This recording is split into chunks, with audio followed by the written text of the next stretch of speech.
Hello and welcome to the On the Slate Movie Podcast. We are your hosts, Wesley, Jason, and Asher. And on the slate for today, we're going to be going over the latest releases in May and early June. We're also going to be looking forward to the rest of June.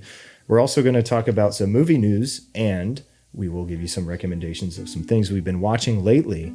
So let's hit it, fellas.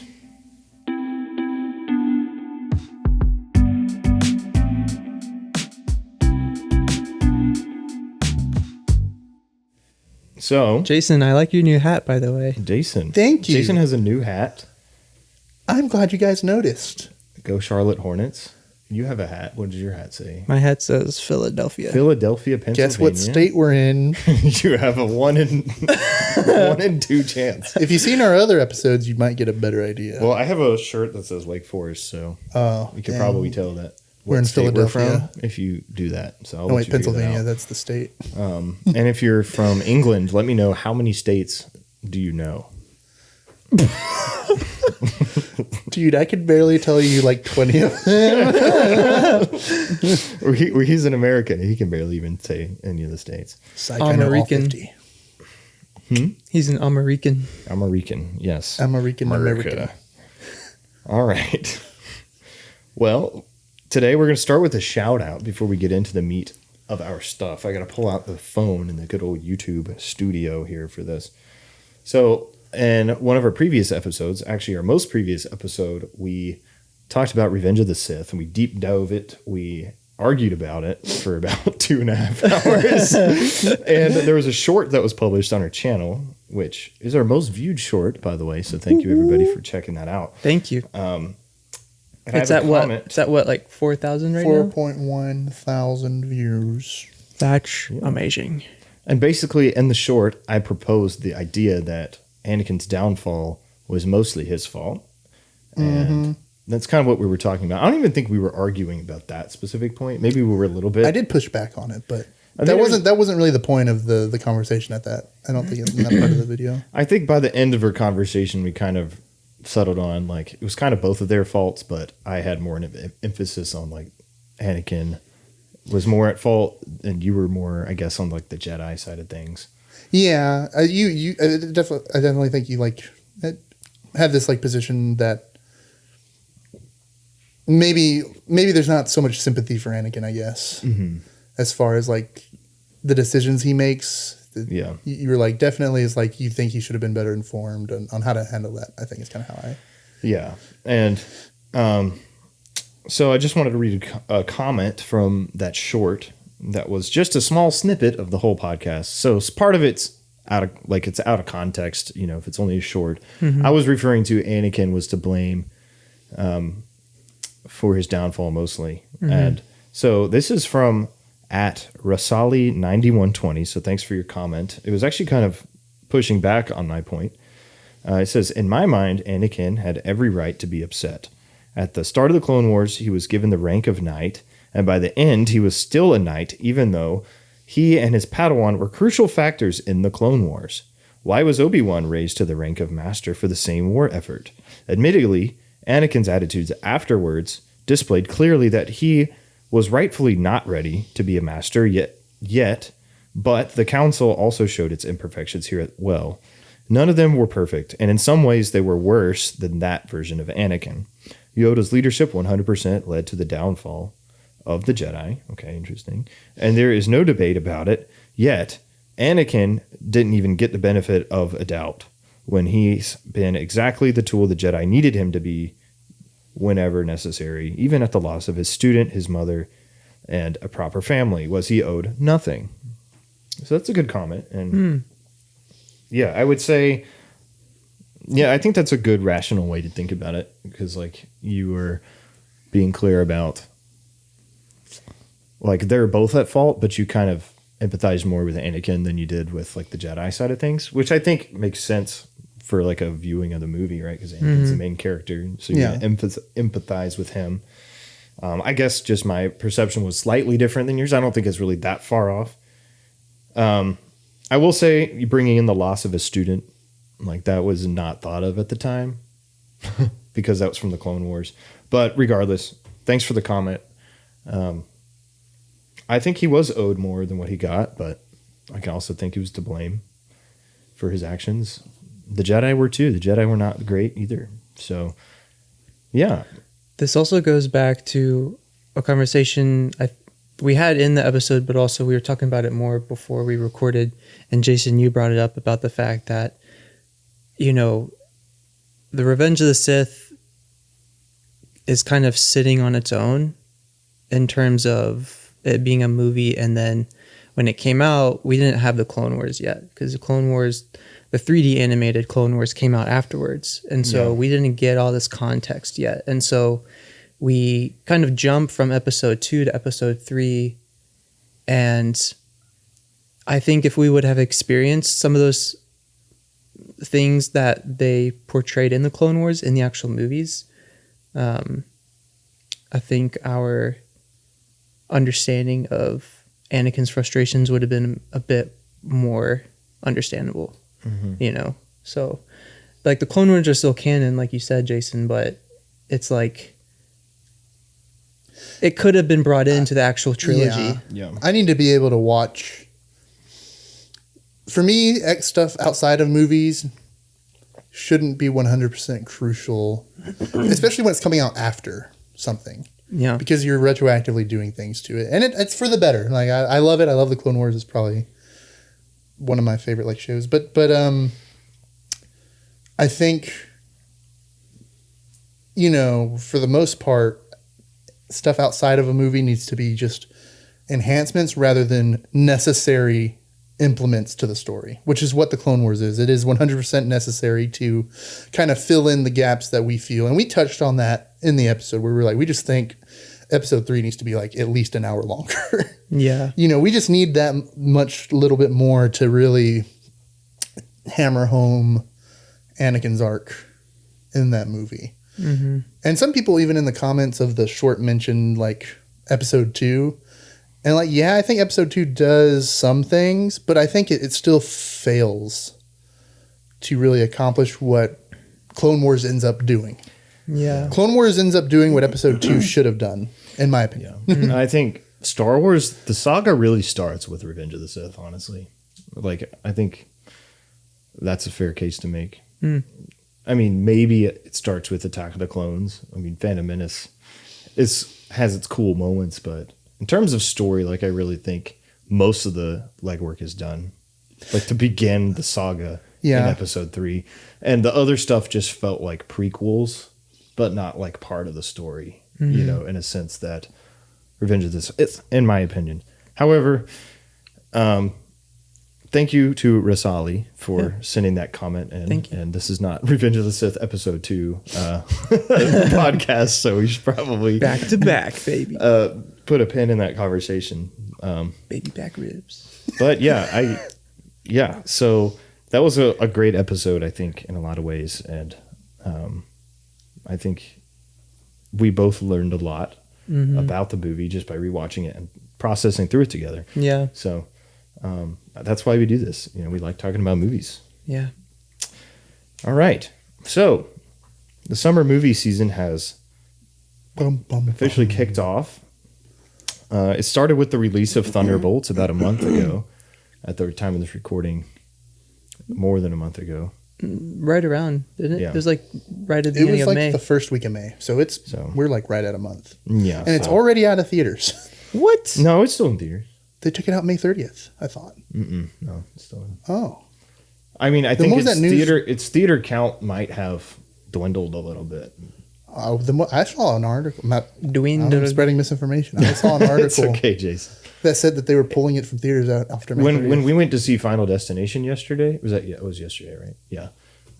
Losing track of days. When I was looking through movies playing, it was still on the AMC's list. But we also go to a relatively big market theater that so maybe it's and not, it has a ton of slots. It might have lost a lot of theaters, but regardless, Thunderbolts kicked off the MCU, and if you remember from last month, or not the MCU, the summer season, sorry, Iron Man did that a long time ago, 16 years ago, jeez, 2008, 17 years ago, yeah.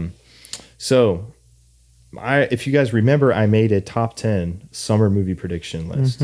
And I'm just going to briefly bring that back. starting from 16, working my way up to 1. Ballerina, which comes out this weekend. Final Destination, which came out a couple weeks ago. Karate Kid came out a week ago. Megan 2.0 comes out June 27th. F1 comes out June 27th, which there's no Barbenheimer name for Megan 2 and F1. Megan F1.0. Meganheimer. Anyway. F1 2. At 11, I have Freakier Friday. 10, The Bad Guys 2. 28 years later at number 9. Number 8, Elio. Number 7, Mission Impossible. How to Train Your Dragon. Number 6, Lilo and Stitch. Number 5, Jurassic World. Number 4, Thunderbolts 3. Fantastic Four 2. And Superman at number 1. So, as of right now, you're cooked. I put in my notes top 10 predictions. He's already cooked. But I'm cooked in terms of the placement of each movie, especially within the top 10. Mm-hmm. But I think by the end of the summer, I might actually have the right 10, just not in the right order. So that's really my goal. Yeah. Even going before. And I promised that was my goal before I made this movie, or not this movie, this list of movies, was to get the 10 right, not necessarily the order. So more power to me if I can get any of these movies in the right spot. But yeah, I think F1, you have Freakier Friday. I know you just said that, it's the order might not be as accurate, but I think F1 is going to do pretty well. I feel like F1's going to at least better than Freakier Friday. Mm-hmm. What about like Final Destination? I thought that kind of shot up. I'm definitely at most going to get 9 out of 10 because Final Destination had a really big opening weekend. After that, it kind of fell off, but all the millennials saw it. It did have a strong opening weekend, and we'll get into these in a minute. But I'm going to go in order of most money made to least money made of all summer releases. So this doesn't include Sinners. The Sinners is still in the top 10 and is still holding on. But number 1 so far is Lilo and Stitch. Get this, already through 2 weeks, $632 million. This is already the second biggest movie of the year. It very well could pass Minecraft, which Minecraft could not quite get to $1 billion. I predicted it's it out to of theaters make it. now? And we were talking about it like it was obviously. So by we, it mostly was me saying. Well, I said it too. I said in that episode, I was like, we're going to put in a lock Minecraft. This is Apparently I'm just wrong and stupid. Yeah, we goofed big time. Thanks, we goofed big time, but this is also the first year we're really tracking this. Or at least I am, like seriously making prediction lists. So, I'm not claiming to be an expert. This is more for fun. I'm new to this too. Maybe in 5 years we'll have these down pat easily. But yeah, Lilo and Stitch. I put it at number 5 and not at number 1. It very well could be number 1, or at least it's going to be easily going to be top 3. I think. This year or this summer, maybe even probably this for the year. We'll see. It's $600 million in 2 weeks. I mean, that is really the opening impressive. weekend was what you said. You texted us and it was like 300 something million, right?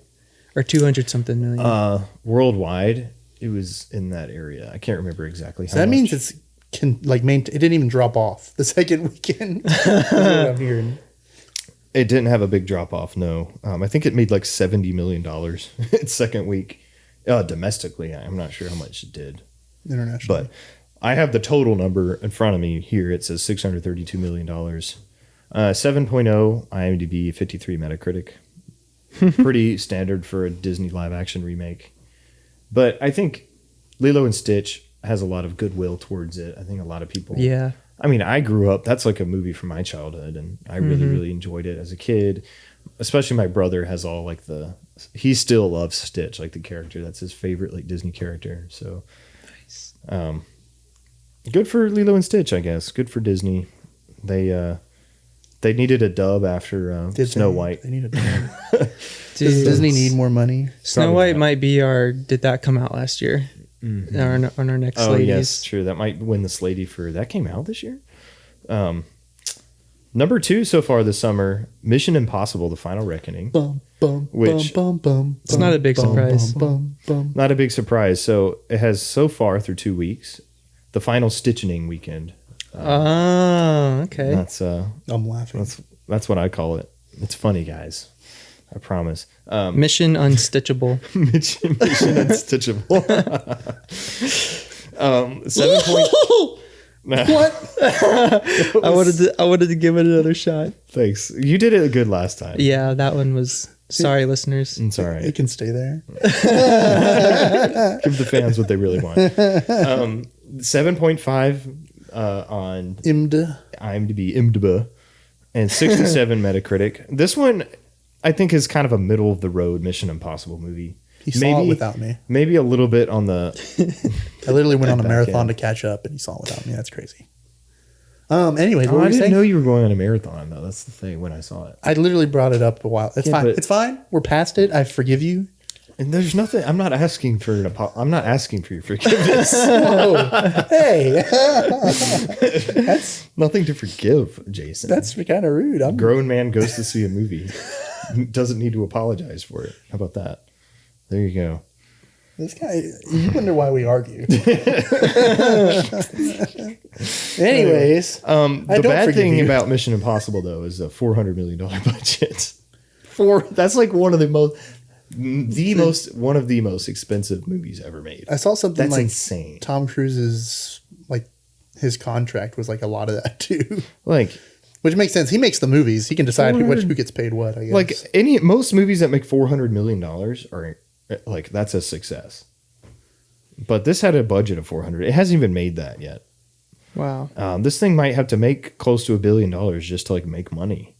And I think that these movies are really good, but I just don't know if any movie, Well, it didn't other have than like maybe an Avengers movie, can justify that kind of price tag. It didn't even have like a super like strong. I mean, I know it's like number 2 right now in the season, but I don't feel like it's blowing it out of the water in terms of money made. I mean, $389 million through 2 weeks it's really impressive for most movies. But if you spend $400 million plus, who knows how many 100 million on marketing. But for like a Mission Impossible, I think they want to be closer to that 500, 600 million mark by this point. You know what I mean? Maybe. I mean, but for a Mission Impossible, I think is a IP that is not as popular as like Paramount thinks it is, because At least as it was maybe a couple years ago, and even what was did like Fallout make? Like, I'm not sure how much Fallout make, but I think a good example would be from 2 years ago when Dead Reckoning. Dead Reckoning came out, and it had a decent opening, and then it came out like a week and a half before, because it had a midweek release. I remember that. It came out a week and a half before Oppenheimer and Barbie came out. So Barbenheimer, and that, I think a lot of people, like Paramount included, said, well, maybe we just had a bad release date. That's why it dropped off so much.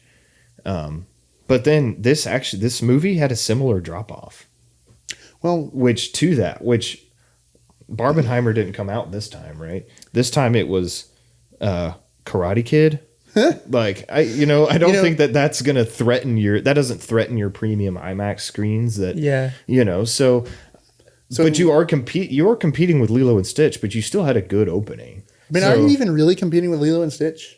Yeah, well, you know what I mean? In terms of audiences. It's kind of, I feel like you're competing like dads having to pick between taking their kids to see Lilo and Stitch or going themselves, the dads are like, hey, sweetie, take Johnny to go see Lilo and Stitch. I'll see you afterwards. I'm gonna go see Mission Impossible. So the dad audience really drives movies like Mission Impossible. Yeah. That's the ultimate dad movie, right? Like Tom Cruise, that's a dad movie. Having watched all of the films like just recently or leading up to it, Dead Reckoning is also like not that. It's not a bad movie. It's a fine movie. But Dead Reckoning is a really good movie. It's better than The Final Reckoning, for sure. I mean, I had problems with it. I think it's worse than Fallout. Fallout. It's not perfect, but Fallout's like the best one, though, right? Yeah, but I think like Fallout and 3, I liked better than Dead Reckoning. I actually had problems. Like I watched it and I was like, this is. I mean, it's fun. It's good. Like it's a good movie. It's a good movie. All of the movies are solid. Like, I mean, maybe people say the second one. The second one is not good. But other than that, like, the Mission Impossible has a good track record of consistency, and especially in the like 2010s on era. When they stopped having the numbers in the titles, like when they started just putting names. That's really might be the finest era of Mission Impossible in terms of consistency. And The Final Reckoning is a good movie. I watched it. It's got really great, like, 2 set pieces in particular that are spectacular. The cinematography is like unbelievably good. The story wise, it's very convoluted and confusing. It doesn't really make sense. I think there's too many plot threads going on. But at the same time, the action, like what you go to see it for, that stuff is executed really, really well. So I want to give props to Mission Impossible for that. I just don't want to give props to the $400 million budget. Plain and simple. Like, that's just, you're dead on arrival. Like, unless it's Avengers, you're not going to make that money back. Mission Impossible dead on arrival. That probably is going to. By the way, I think Mission Impossible will come back at some point. I was going to ask, is this technically their closing of the franchise? But it might be the end of Ethan Hunt's story. It's open for the way it ends. It's open for more sequels, but it also feels like a place. It feels like a place you could either end it or you could keep going. So. I think Tom Cruise has mentioned, maybe it was jokingly, but like having somebody else become kind of the face of Mission Impossible. Yeah, there's not really a clear line of succession, I guess, in the movie. Almost laid out. So it's not like Haley Atwell is the new Ethan Hunt or anything. You know, it's not. It doesn't set it up like that. Well, I think they want to make more Mission Impossible movies. I just think they're kind of done with Ethan Hunt. So almost treating it as if like it's a James Bond type franchise in a way. Honestly, I think it's better than James Bond. We'll see. And I think these movies could make money if they just trim down the budget. But maybe that's what you need to make a movie like this. It doesn't seem like you'd need that much. It seems like it looked like it could have been a $200 million movie, but $400 million, that's absurd. That's just stupid, in my opinion. I don't know what all this movie or money went to, but. Well, isn't Tom Cruise is like making like $200 million himself? He's like that's stupid if he is. I don't know if that's true. But I know he might be making a significant. But good for him, I guess. Anyway, so third place this summer is the Thunderbolts, which I had at third place, which is a big goof for me. I goofed, and I'll admit it. Thunderbolts, $371 million, 7.6 and 68 are the ratings. So it's cool to see it not far behind what Mission Impossible has made. But it's also losing money, isn't it? What's the budget on? It's like $180 million. Okay. Really? Well, but what do you do? So it's just double that less. for marketing? It used to be this. The standard used to be like 200 million, so they must have trimmed it down 20 million. Well, then, but they don't account for marketing in that too. So, and that had a lot of marketing. Yeah. So do you double $180 million budget, opening weekend 74 million, worldwide box office 372. So it probably, I mean, it's not doing as well as Captain America: Brave New World, which is behind that. Which it honestly, I think, should be the other way around. Oh, absolutely. One movie is clearly way better than the other. Clearly. Captain America, I guess, is more of a name brand. What did it make? What did it end up with? 413 million. So it could catch up, but I don't think it will. It's really slowed down. I'm trying to see how do I sort this? Worldwide box office. So yeah, Avengers Endgame is number 1 in the MCU with 2.7 billion. And Thunderbolts, so Marvel's is 36, 35, 34. Total movies. So Thunderbolts is the 33rd out of 36 in terms MCU and box office performance. What's below it? The Marvels and The Incredible Hulk and Captain America: The First Avenger. Really? What? So this is behind. Thunderbolts is behind all of the COVID movies like Black Widow and Eternals, Shang-Chi. What? And it's a terrible Captain America: Brave New World is 30th. It's not that much higher. So but still, how is First Avenger so low? I mean, I guess it came out in 2011. And the MCU wasn't at its peak yet, and it just, I don't know. Captain America at that time was probably not like one of the more popular superheroes, I guess. The Incredible Hulk. This is just Incredible Hulk was kind of popular at the time, I thought. I don't know. You're talking about 2008, right? Yeah, Incredible 2008. So I actually like that. Iron Man was 2008, by the way, not 2009. So I was right when I said 16 years. I said it was 2008. I know, but you said it was. Wait, it was 2009. Oh, it was never. Yeah, it's 2008. Asher will cut that. No, he won't. Asher will cut that. Will I? It's a lot of work, bud.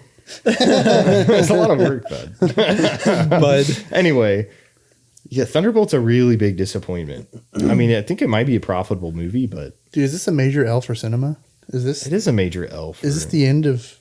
Is this the end of? I mean, it movies as might. I know it. It might make a little bit more, enough to pass maybe Black Widow. It's $7 million behind Black Widow, and it's like That's crazy. $19 million behind Eternals. Dude, all this tells Marvel is that not to make more movies like this. Exactly. They don't care about reviews, dog.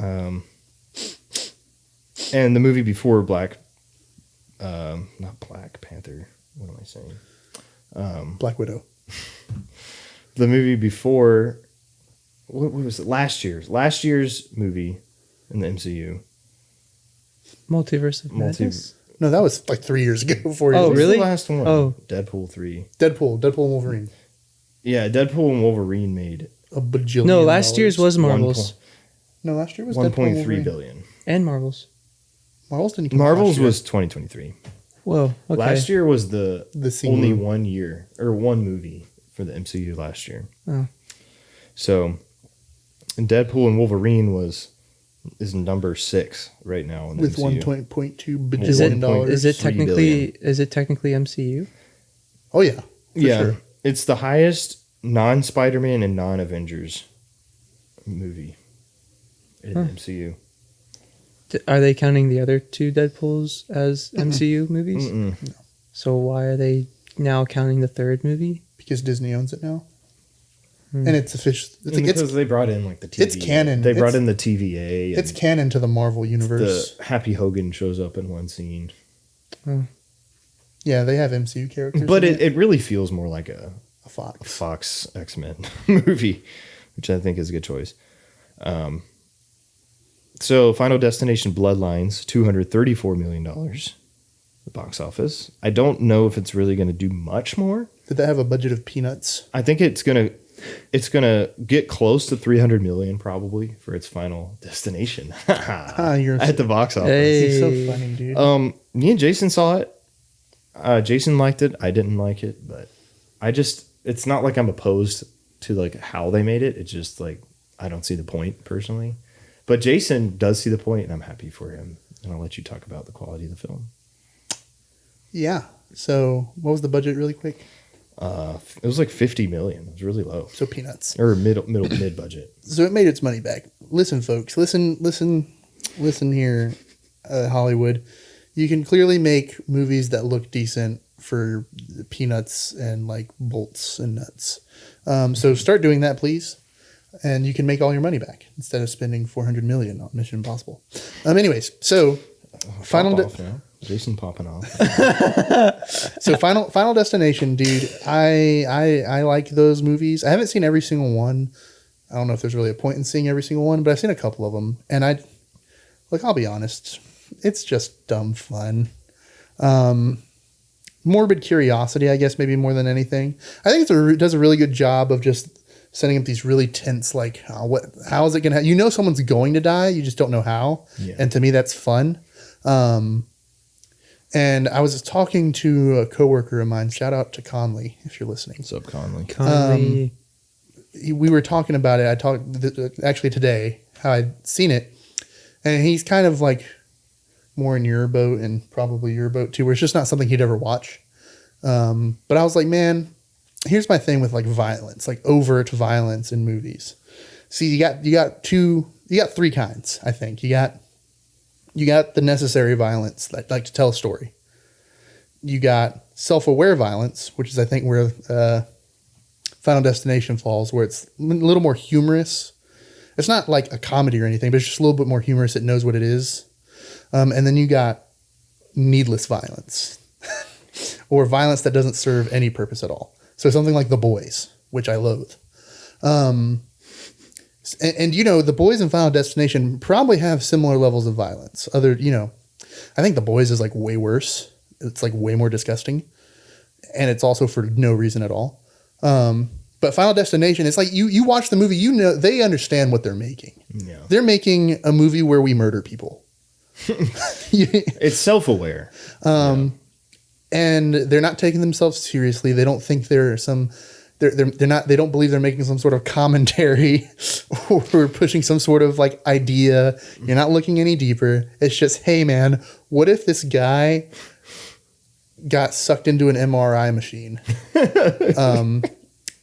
Because it was turned way more probably than an MRI machine could realistically ever turn up, and it's pulling in. You ever seen Spider-Man 2 where the sun thing starts sucking in all the metal? It's like that. Yeah. That just happens in the movie with the MRI machine. It's like, yep, that's... Just don't question it. That's what I came here for, and I got what I wanted. It's... And also, for a Final Destination movie, the story, it's no... It's no Citizen Kane, a movie I've better.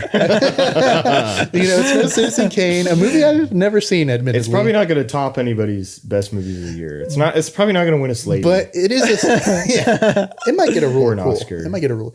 But it is a fine enough story that I was like interested in. I was like, oh, this is fun, because the other movies, if you know Final Destination, they don't really have. I mean, they have a story, but it's more like.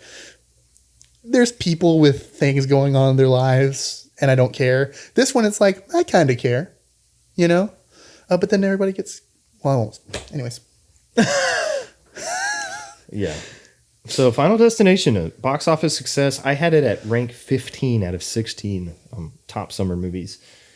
And I look like a big goof right now. So congratulations. Well, we got a lot more movies. We got a lot more movies coming out. Jason called that out. So congrats, Jason. You had a feeling that the millennials would come back and storm and watch this. So. But this list isn't over. Will it crack the top 10? Maybe. But I think it could definitely be that number 10 or 9 spot, dog. If it doesn't crack the top 10, it'll at least be better than 15 out of 16. Like Ballerina, which just came out. I didn't even know that was a thing. And we'll talk about that in a second here. Sorry. It's a part of the John Wick universe. I know. Yes, and that's in the title, by the way. We'll talk about that. Karate Kid Legends, $51 million opening, so not too bad. I had that at number 14. So, yeah, I think Final Destination is going to outperform Karate Kid. I bet on the Karate Kid audience over the Final Destination audience, and I was wrong. So, I mean, the Karate Kid... It is interesting because I feel like the Karate Kid audience, this movie is coming out in a period where it feels like there's a gap in the audience, almost as if the fans who were there for the original Karate Kid trilogy probably are just doing other stuff with their lives now and not really interested in another Karate Kid movie or thinking about it. I think a good example is like my dad. So he really loved the original Karate Kids, and for reference, he's in his 50s. And in fact, when the Jackie Chan Karate Kid came out way back in like 2008 or 9, back when my dad was like in his like 30s, that was like, he took me to that, and he was talking about, he was excited about it. He really liked it. Yeah. I'd mentioned to him offhand that there's a new Karate Kid coming out today, and he's like, huh? What? A new one? And I was like, yeah, it's going to have Jackie Chan. He's like, oh, really? Wow. He seemed like semi-interested, but... Did you tell him it was going to have Danielson in it I did, yeah. And he was like, oh, that's really cool, man. Yeah. I probably won't go see it. So he may see it, but like, it takes... These days for my dad, it takes an effort to go to the movies. It usually has to be, I'm going, and I don't really want to go see Karate Kid, so... I think I'm interested to see it because I'm interested to see how they tie in the original Karate Kids with the Jackie Chan Karate Kid, like how they actually bring that in the same universe. Because at the time, the Karate Kid with Jaden Smith and Jackie Chan was just like... kind of its own thing. Yeah, this is like a reboot or reimagining. Yeah, and so I'm interested to see like what they actually do, but I think I might wait till it comes on Prime or something. Yeah, it's definitely one that I'm like, I mean, I might see it in theaters just because I see everything in theaters basically, but That might be that came out last year. I hope it has good choreography. That's one thing I hope it has. yeah. Because if anything, like if you can learn anything from, I think the original Karate Kids, I think some of the choreography you can tell was, I don't want to say staged, but you could kind of tell the lack of peril in certain moves and defenses. Some parts of choreography were better than others, but I think It was definitely a Hollywood 80s movie. Yeah, and some of the fights you kind of are wondering, is it really believable for that guy to really have just done that to that guy? And like, is that person's speed not really any faster? Like, are they that slow type thing? You know? Yeah. Yeah. It's like your brain isn't accepting the information it sees. Yeah, it's like really he's done after that or something like that, you know? Yeah. But And the Karate Kid Legends is currently sitting at 4th in the Karate Kid franchise. Oh. And it had the second highest opening weekend of any Karate Kid movie. So it's probably on its way to maybe being second place.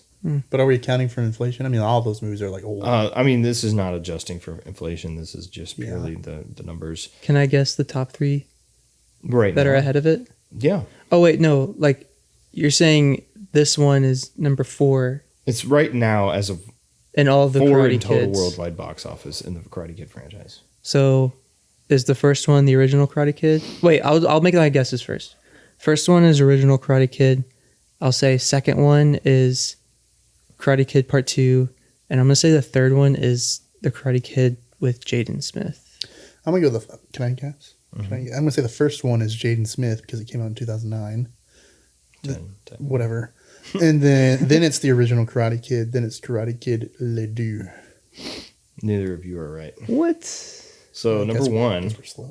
We're bad. number one, Jason was right about number one. So the Jaden Smith Karate Kid, Wow. $351 million at the box office, worldwide. The second one was actually Karate Kid Part 2. So Really? Okay. More people went to go see that than the original. $115 million globally. That's when Daniel. Also domestically, I guess, because it was not released globally. Not a thing back then. And the Karate Kid, I don't know. And the Karate Kid original was on an $8 million budget, made $90 million worldwide. Also did not release anywhere other than the U.S. and Canada. So, I mean, that's pretty good for 1980, whatever. so And then you have Karate Kid Part 3. Karate Kid Legends is 4th.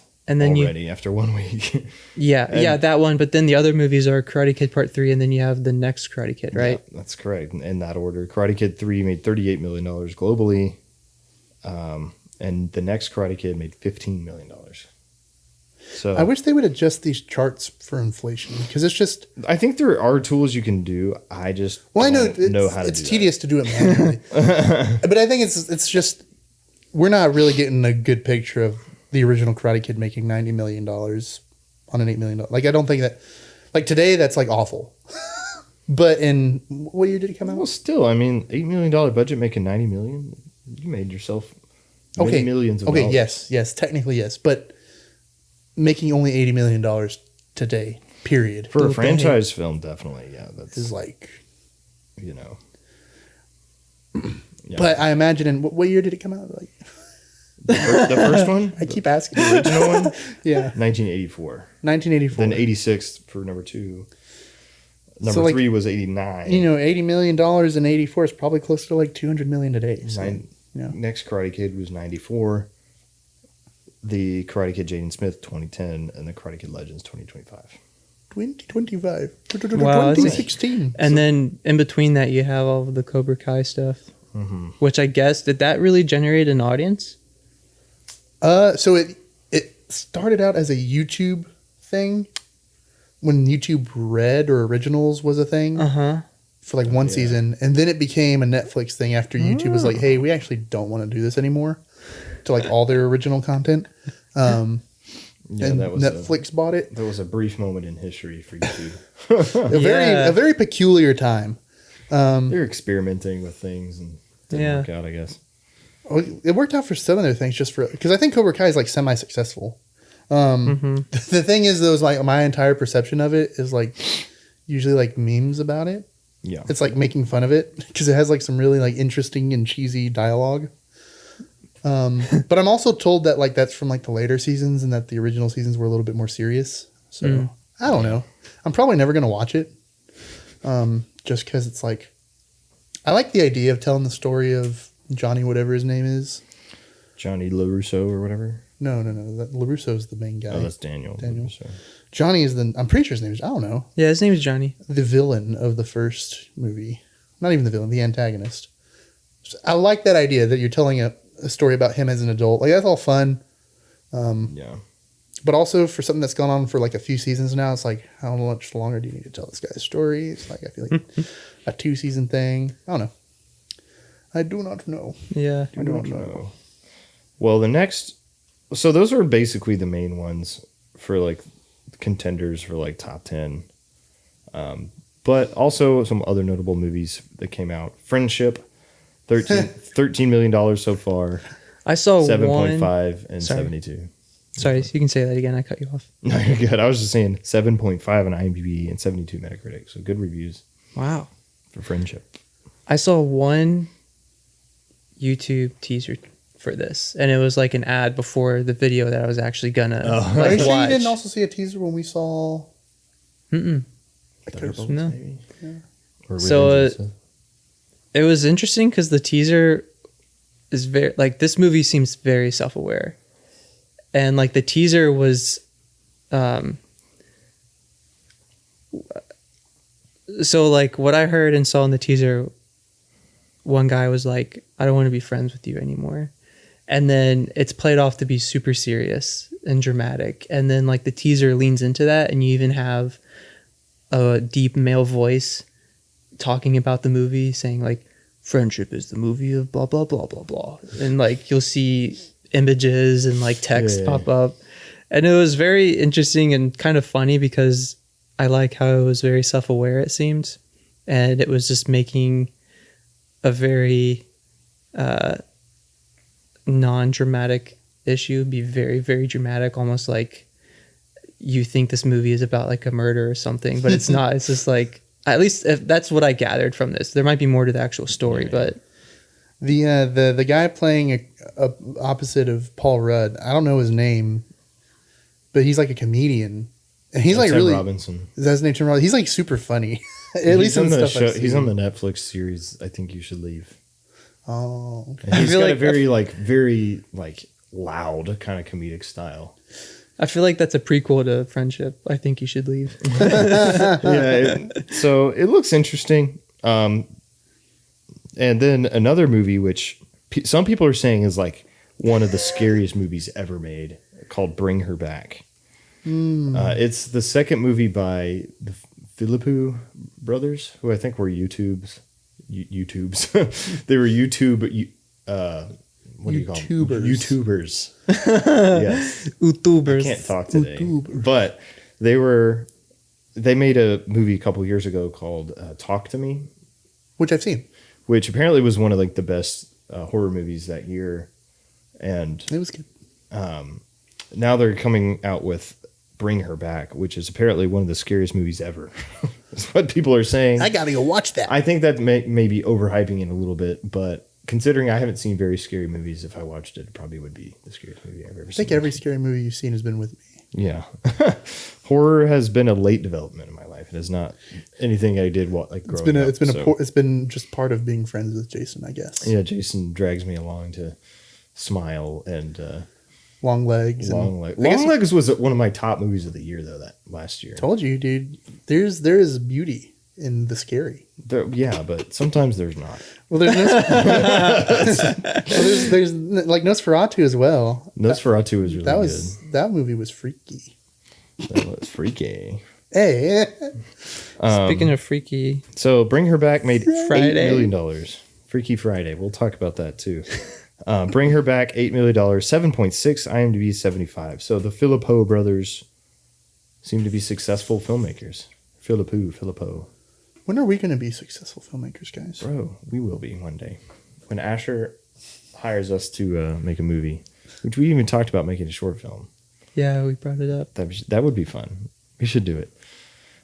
So to compare this with my top 10 prediction, guys, I'm cooked. Thunderbolts, I had at number 3. Not going to be number 3 unless it just Is an awful summer. randomly makes like $300 million more than it already has. It could be that the rest of the movies that come out this year just suck. So 3 for Thunderbolts, probably not going to happen. I could see it slotting in at the 7, 8, 9 range. 7, 8, 9. Mission Impossible, is that 7? I could honestly see that being accurate. 7. It might be a little higher than that, but I think 7 is a decent guess enough. Yeah. Lilo and Stitch at 5, it's crushing that expectation. I mean, it's already made more than Thunderbolts. So it's definitely gonna be wrong on my ordering, but at least the 10 that I have might be right, unless, if Final Destination doesn't somehow make the top 10. So we'll see. Karate Kid, I don't think is going to make it to top 10. Upcoming June releases coming out the weekend that this podcast is being recorded is Ballerina. John Wick, or the official title is like From the World of John Wick, Ballerina. So they had to do the thing. They had to do like the Knives Out thing where they have to add the franchise name in the, Because I feel like if you didn't, I don't think people would have really connected the two. Dude, well, when you talked about Ballerina a few weeks ago when we were doing our predictions or your predictions, I literally had no idea what you were talking about. I was like, that sounds... I'm sure you mentioned it, but it's like in one ear out the other when you talked about it. And then last night when we were trying to decide on a movie to watch, I was like, oh, yeah, I don't know, man. It just looks so boring. Well, it stars Ana de Armas, who I love. And John Wick. Keanu Reeves shows up. Who I also love. At some point. I don't know how significant of a character he is, but he's in the trailers, obviously, to market the movie. So this is clearly a prequel of some sorts because he's dead, right? And it has Ian McShane. Well, they announced John Wick 5, so I guess he's not dead. I'm here for it. I mean, I'm okay with that. I really like John Wick 4. That was an awesome movie. Norman Reedus is in this movie. Dude, does he have a crossbow? I hope so. Also, Gabriel Byrne. So it has a lot of the returning cast. Lance Reddick, I think this is his last on-screen appearance in a movie. He passed away 2 years ago. So far, the initial reviews are pretty good. 7.3 in IMDb. Guess I'm wrong. We're recording this like opening day, so these numbers are going to change. But from what I've heard from reviews I've listened to from people I trust on the YouTubes, YouTubers are saying that it's a really good like practical effects action movie. So, I'm all about that. That sounds good to me. All about Well, you know what's funny is when John Wick 4 originally came out, I was like, I don't really want to watch it either. And then I watched it and it was like one of my favorite movies of that year. Yeah. So, absolutely stunning action movie. I guess one of the best action movies I've seen in a long time. I guess the trailers just always disappoint me for some reason. Yeah. Ballerina I had at 16 out of 16 on my list, which that could be accurate. I don't really know. It's too early to tell. Upcoming releases, though, How to Train Your Dragon, June 13th. That's going to make a bajillion for no reason. Yeah, so... Although when we were... It was Thunderbolts we saw in IMAX, right? Or we're in the theater and then they do the scene of him flying on Toothless and we were kind of like, wait a second. Which I think they show too much of for a trailer. It was because it was on the IMAX screen. I remember me and Wesley looking at each other. We were like, maybe we were wrong. I think there's just general like negative vibes from the On the Slate podcast towards this movie. I think from my perspective, I question why it needs to happen. Yep. I think from Jason's idea, he just doesn't like live action remakes. And Asher Why it needs to happen. No, so I don't like them because all it does is it says that we like the studios are saying that animation is a lesser medium. That's what that communicates 100% every time. You're telling me that these mediums are worse and that we have to make it live action. But what's actually usually better is the original animated movie. Or are they seeing it as a way to save money? Because I feel that save money and make a movie faster. It's like a safe bet for like a money making movie. Not that every live action movie is less expensive than animated, but there is a different process for both, you know. And well, I mean, I think at the end of the day, it's just to make money. But I think it also communicates, like, again, it's just this idea is like, oh, like, why would you want to remake it in live action? What is the purpose of that? Is it you think that that the animated version didn't capture what it meant to capture? Which I'd usually just disagree with it. I think it generally encapsulates everything that it needed to. And so you're saying that for whatever reason or another that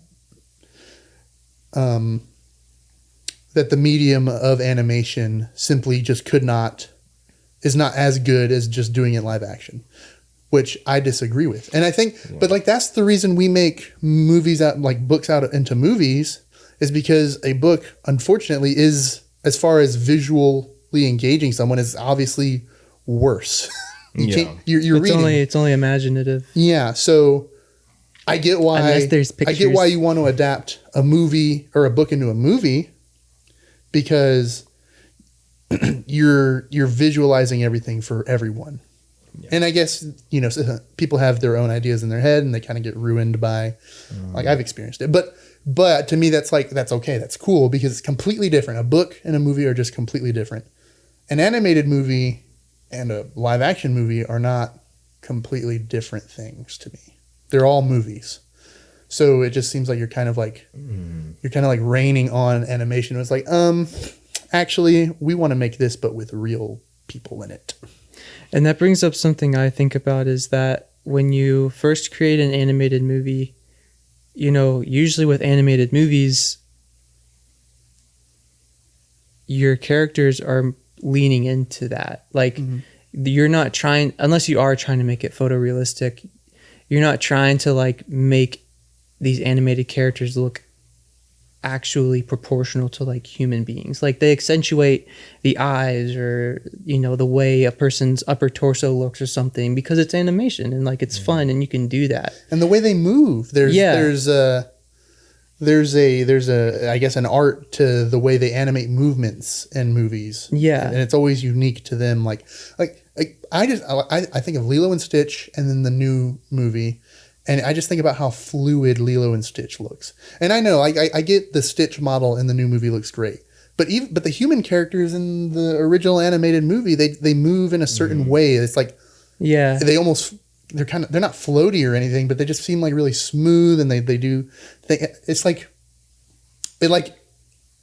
hard to describe. I don't know. You just have to look at the movie and watch it, and you see what I mean, the way the characters move. Real people don't move that way. And you can never capture that. I wish that there wasn't such an aversion of making new Disney animated stuff. Yes, there's Pixar, and occasionally you'll get an Encanto or a Wish or a Moana 2 or whatever. But they don't make 2D animation anymore, which sucks. I don't know. I feel like we would want to see another Lilo and Stitch movie, especially animated. And the Little Mermaid one, that one suffered, I think, the most, and Snow White as well, from from losing the animated nature of the film. I think that limits the expressions that you could have on fish swimming around, and obviously the dwarves in the Snow White movie. Everybody complained about when they were live action and CGI. It just never looked right. Because you lose something. You lose something when you lose that imagination in the Disney magic, right? When it's translation to live action. So I think about something like SpongeBob. And think about how much you would lose if you just made it live action for some reason. I know they did for 3D animated. They did for like 15 minutes in one of the movies, Sponge Out of Water. Yeah. Oh, David Hasselhoff was also in. Oh yeah, You still have 2D animated SpongeBob there, and I know they've done the 3D animated SpongeBob movies too. But that was funny when they came out of the water. It was just like a regular sponge and a regular starfish. Like that, I thought that was funny. But my point being is like, and that's for like a gag. That's not like an entire movie too. Right. So it works. But like, imagine Minecraft is a good example too. Yeah, Minecraft is like a really good that movie. It was more of a video game than But still, video games. Same principle. I know they're not animated, I guess, in the traditional sense, but they are completely animated. Exactly. And I like how like the Super Mario Bros. Movie was animated. Yeah, I'm glad that they actually did try a live action one, like what, back in the 90s or something. Yeah, and it was like sucks. terrible. It was so like the Goombas look like dinosaurs? Killer Croc. Yeah, I'm glad they made that choice, because what if they had done like really tried a live action? Chris I'm Pratt like, with a who red wants hat to see that? Like that just I Yeah. don't know.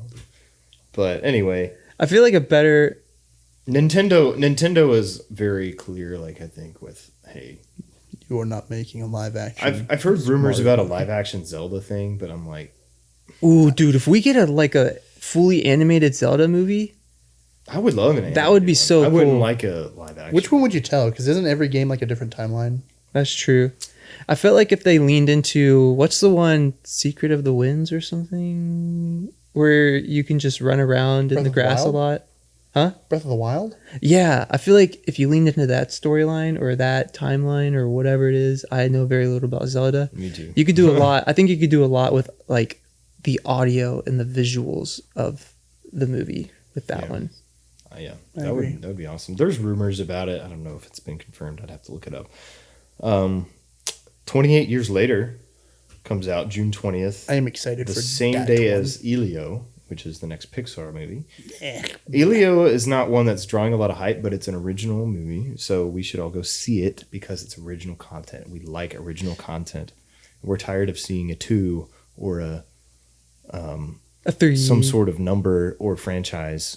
You know, we can have original content and be happy with it. So I saw a trailer, or I saw like a TV spot for today, and I was more interested in it because it showed stuff that I haven't seen before in advertising yet, and so, you know, I would be willing to go give it a shot. yeah, I mean, I love Pixar. Like some of my favorite movies ever are Pixar movies. You have a Cars. Pixar movie on your Mount Rushmore of superhero movies. I do, and maybe one. The more I was thinking about it this week, The Incredibles might be like just one of my favorite movies ever. Honestly, it's just like Nice. when I rewatched it, I was like, man, this was like. I remember loving this as a kid and like watching it as an adult, like even better. You know, which I don't know if there's like any movie like that. Very few movies, at least, that are I'd like say some that of the for other me. Pixar films are definitely.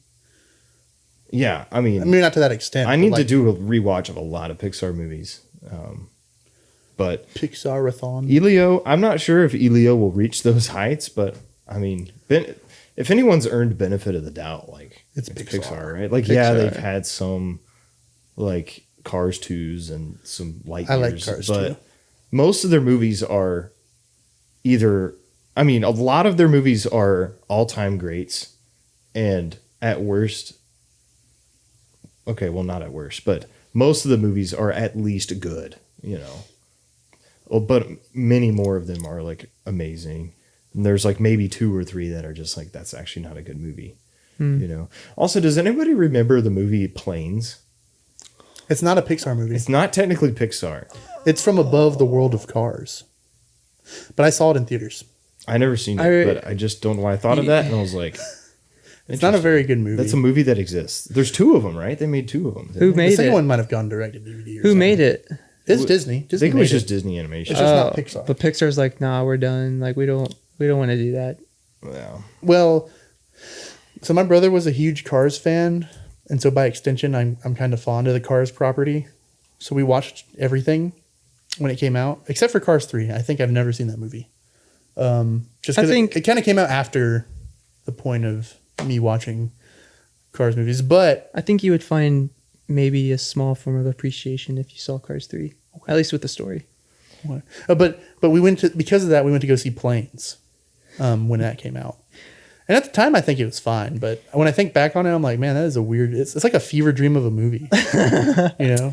Yeah, Cars is always viewed as like the weakest of like all the franchises in Pixar, but haters I need to go rewatch them. But Cars 1, I remember loving Cars 1 is I watched classic. that movie almost every day for like a good period of time in my childhood. Bro, Life on the highway. Life It's a is good a highway. movie. Oh, life is a highway. I need to rewatch it to like analyze it and everything to see like maybe why people didn't love it as much as the other ones. But The street racers who came up beside Mac, all in their like super 2000s decked out neon, dude. I loved that. I was watching that with my niece actually a couple months ago. My brother loved cars so much that he collected them. Like because they were neat. They were like these aluminum or metal models that had the wheels. Mm-hmm. Yeah. And he had every single character from the first movie. And then when the second movie came out, he had some characters from that too. And by the third, we'd all grown out of toys. But he had every single one. And even I would play with them. He even had, because there's the teasers or the extra credits where they show Cars versions of other Pixar movies. So like a Cars, Sully and Mike. He even had those toys. And they were so sick, dude. And he even had the flashback or the dream sequence Dynaco Lightning McQueen with the missiles. It was awesome, dude. Oh I wish we still had it, because I think my grandmother gave it to a cousin and it disappeared. But that's so awesome. it was an awesome collection, dude. And we had all the jerk cars, the fancy neon light looking cars coming up with each one has their own like thing. Like one plays the music, one is like a hot rod who sneezes, one is like the leader. Yeah. He's like, hey, we got a sleeper. No, he says, Nodder. Oh, Nodder. All right, well, we're going way off the rails here. But We're talking about Speaking Elio. of trains, Elio, going off the rails. June 20th. 28 days later, also coming out or 28 years later. Excuse me. Hype. So zombie movies are back in action. This one we've talked about in previous news episodes. Has Aaron Tyler Johnson. It's got a quality filmmakers behind the camera Ray Fiennes. and in front of the camera. So I'm very neutral towards this movie because I haven't seen the first two, but it looks Poser. the trailer looks good. What are the first two? 28 days later and 28 weeks later. Is 28 Days Later the one that's like very almost indie made, and it's that shot It's shot on a digital like handheld camcorder. And is that the one where it's that famous shot of the guy in Cillian hospitals? Whoa, hold on. The guy in the hospital scrubs, walking in London. Cillian Murphy. Yeah. That's Cillian Murphy. Yeah. What? Yeah, it's one of his first like big roles, I think. Oh. Yeah, but that's from the very beginning of the movie. Mm. Well, yeah, 28 days did it first. So we got 28 Elios later that weekend. You guys stop. You need to be stopped. I will never be stopped. And then Never. Megan F1.0 comes out June 27th. Dude, it's even more confusing because Megan has a 3 as her E. Mathregan. I have Megan 2. I have at number 13 on my list, and F1 at 12. So I think they're going to be on the outside looking in terms of top 10 box office performance. Elio I had at number 8, and 28 years later at number 9. A Leo. I think 28 years later actually might be the one that doesn't make it. This guy doesn't get it. I have doubts. I'm doubting my list. I just need to have confidence in my list. You need to Trust listen the list. to Jason. I need to listen to Jason more. I can't admit that publicly. What? Let me renege that. So yeah, those are the movies coming out in June. There's more coming in July that we'll talk about in the next news episode. Mm-hmm. Fant 4-stick maybe is coming out. Maybe a Fantastic Four First Steps. We need to buy our day one tickets to see Superman, by the way. Are they out now? Or are those things we can I don't know. Pretty sure it's 2 weeks. I think 2 weeks is the earliest you can buy a Le ticket. I heard. There was some kind of very short teaser for Fantastic Four that said something about tickets, but I didn't watch it because I saw the thumbnail, guys, and it was like an extra shot of the movie that I didn't want to see yet. I'm like, I've seen enough. I don't want to know anything else. I'm at that point too. I don't need to see anything else. Yeah, like I want to keep that surprise. You know that what is that phrase? It's like the element of surprise, I guess, or something. Yeah. Like just I want to experience. Yeah, the allure. But I will say the shot looked really good and it got me excited. But I didn't want to see the video version. I was like, okay, thumbnail. That's it. I wish there was an option you could block thumbnails. Dude. When you're just on full spoiler avoidance mode. Yeah. You're like YouTube block anything posted by Superman. Anything with the Superman in the title. So let's move on to our news stories. We only have 2 today. News has been a little bit light. It's just been like pretty chill. The first one, more MCU news. You know, hey, that's what gets the clicks, right? But really, there's not a whole lot going on. So, Avengers: Doomsday has been delayed to December 18th, 2026, and Avengers: Secret Wars has been delayed to December 17th, 2027. So that means the movies in between now and Avengers Doomsday will be Fantastic Four, July 25th, and Spider-Man Brand New Day, which will be July 21st, 2026. So we have to wait a little bit longer for Doomsday. Don't rush it, you know. They're going for that Christmas release, which was very successful for Spider-Man. A few movies. Like Spider-Man No Way Home in particular was probably the biggest evidence of like, hey, we can make money at the holidays. Mm-hmm. So, and Spider-Man Brand New Day will be a July release, which we already knew that. But yeah, that summer slot is going to be Fantastic Four this year and next year Spider-Man. So it's an interesting decision because Marvel has owned the opening to the summers historically. Like that's been their thing. Yeah. Anytime they had an Avengers coming out. So, but I guess they either both, it might be like a strategic thing, plus they maybe really just literally need that a little bit more time to finish filming and editing and all that. But I do think it's interesting. It'll be weird. It actually feels weird that it's going to be during Christmas because I am so like ingrained that Marvel is a summer property and then they have a fall movie that releases sometimes. Like that Spider-Man releasing in December, that was like an anomaly, I think. I don't think any other... I'm trying to remember. I think the Marvels was like a November thing. Yeah, there's been like a September to November release from time to time. Actually, it's mostly the November, Avengers is usually like in May when it comes out. So we'll see. I mean, I think they're going to make a whole lot of money. I'm excited for them, honestly. Now, Thor, Chris Hemsworth posted it seemed like a farewell. Could be a farewell, but he also said he didn't say, "Oh, I'm retiring." He just said, "Next up, Avengers Doomsday." So he's going to die in Doomsday. Maybe he might have just been commemorating like the 15-year anniversary of his character or something. That I think that's what it was, but it also kind of seemed like, is this guy going to be leaving? So maybe dying. Wait, so he said next up Avengers Doomsday, but that's what ended his post. But it reads like a farewell. It makes you think it could be a farewell, but he doesn't outright say it. He's like, "This has been a great experience, guys. I've loved every moment of it. I'll see you at Doomsday." I feel like this has Marvel's marketing plan like all over it. Why would they want to tease that he may die? But maybe he doesn't. Like I feel like Chris Evans said he was done after he finished shooting Endgame. Like he made a post like before the movie came out and said, "It's been a pleasure donning the shield," or whatever. So we knew that was going to be his last movie. Well, also their contracts are very public too, so there's that. Which technically wasn't his last movie because he was in Deadpool and Wolverine as a different character. But yeah, anyway. To touch on Spider-Man, I've heard some interesting things about it. So apparently the Hulk is going to be in it. And there's been reports I've read where they're saying it might be a Spider-Man versus Hulk kind of movie. What? Like that's Mark Ruffalo's going to be in it? Like they just said the Hulk. So I think it is Mark Ruffalo though. I think he will be in it. Because there's like 4 different Hulks now. There's a red one. There's Mark Ruffalo. Well, the red one is underwater right now. She-Hulk. And then there's She-Hulk. Cousin, son? His son. His son, yeah. Son We're going to pretend like She-Hulk and his son never happened. They did. We're going to pretend like... Okay. I think the MCU is going to pretend like it didn't happen either. But we'll see. We'll see when the Spider-Man comes out. But I think it's very peculiar. I think people have really wanted a down-to-earth Spider-Man movie. Mm-hmm. And they're saying it's going to be a multiverse thing, but also the Hulk's going to be in it, and they might be fighting each other. Why would the Hulk and Spider-Man fight? I have no idea.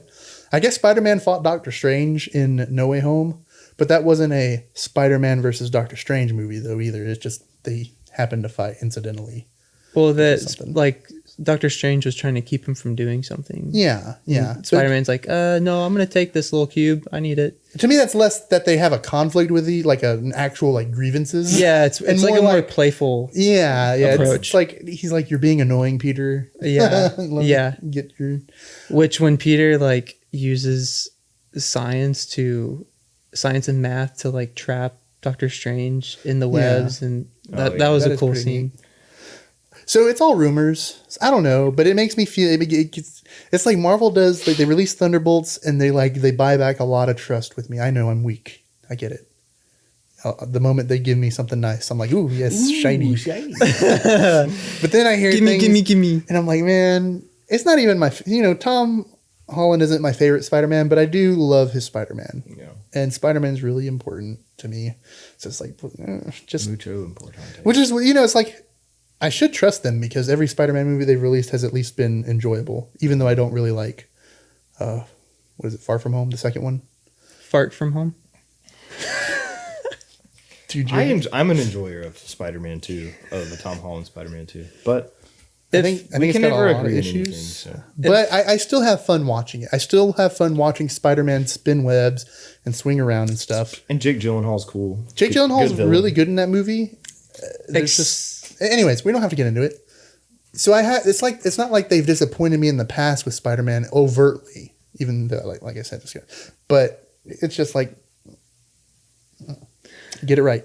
If the Hulk is in it, and if it is Mark Ruffalo's Hulk, I feel that this is a good opportunity to lean into like the comic book relationship that Spider-Man has with Hulk. And they're good friends in the comics. And they're good friends. And I feel like that would be fun. And plus Mark Ruffalo's, I'll just say Bruce Banner. Like Bruce Banner's at a place where he can communicate in Hulk form, but with like the smarts of Bruce Banner. And so I feel like with the smarts of Bruce Banner and the smarts of Spider-Man, like that could give way for some fun chemistry, for some fun dialogue. And there's a comic where something similar happens to Spider-Man where everybody forgets who Peter Parker is.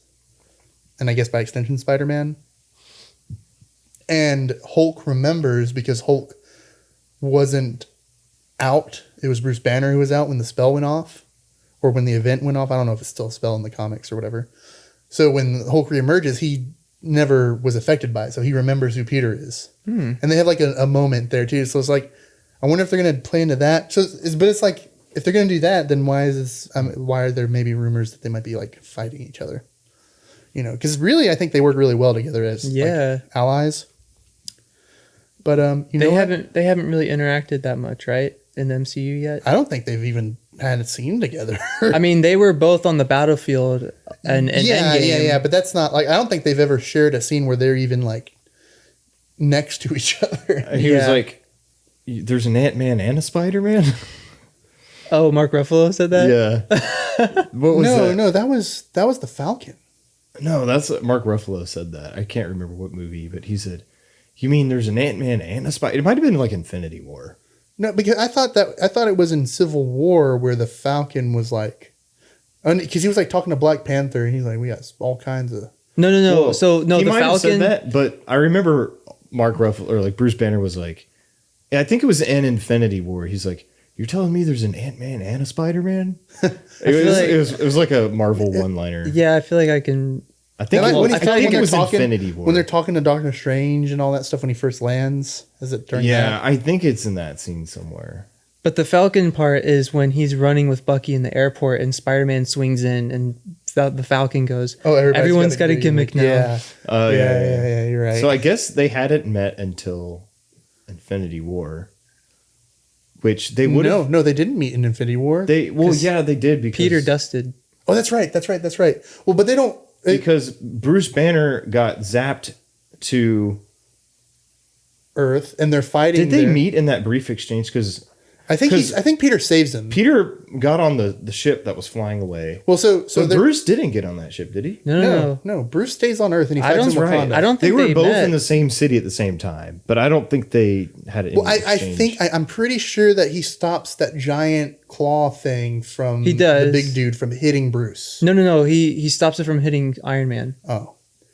But Bruce is there in that little park that they're in, in a bush, trying to go. I don't think they have had any interactions. Had they said any words to each other? I don't think so. And then in Endgame, Peter's dead the entire movie until the very end. That one scene at the beginning of Infinity War is the only time I can think of where they maybe had exchange.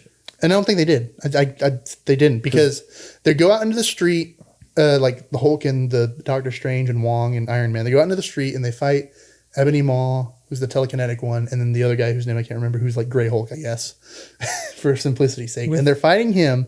Hulk can't Hulk out, and so then Wong teleports him away, and then Peter's chasing the wizard, or the telekinetic guy, and then he's fighting the big dude. No, he fights the big dude first, because the big dude gets thrown or something. I don't know. The point is they don't talk.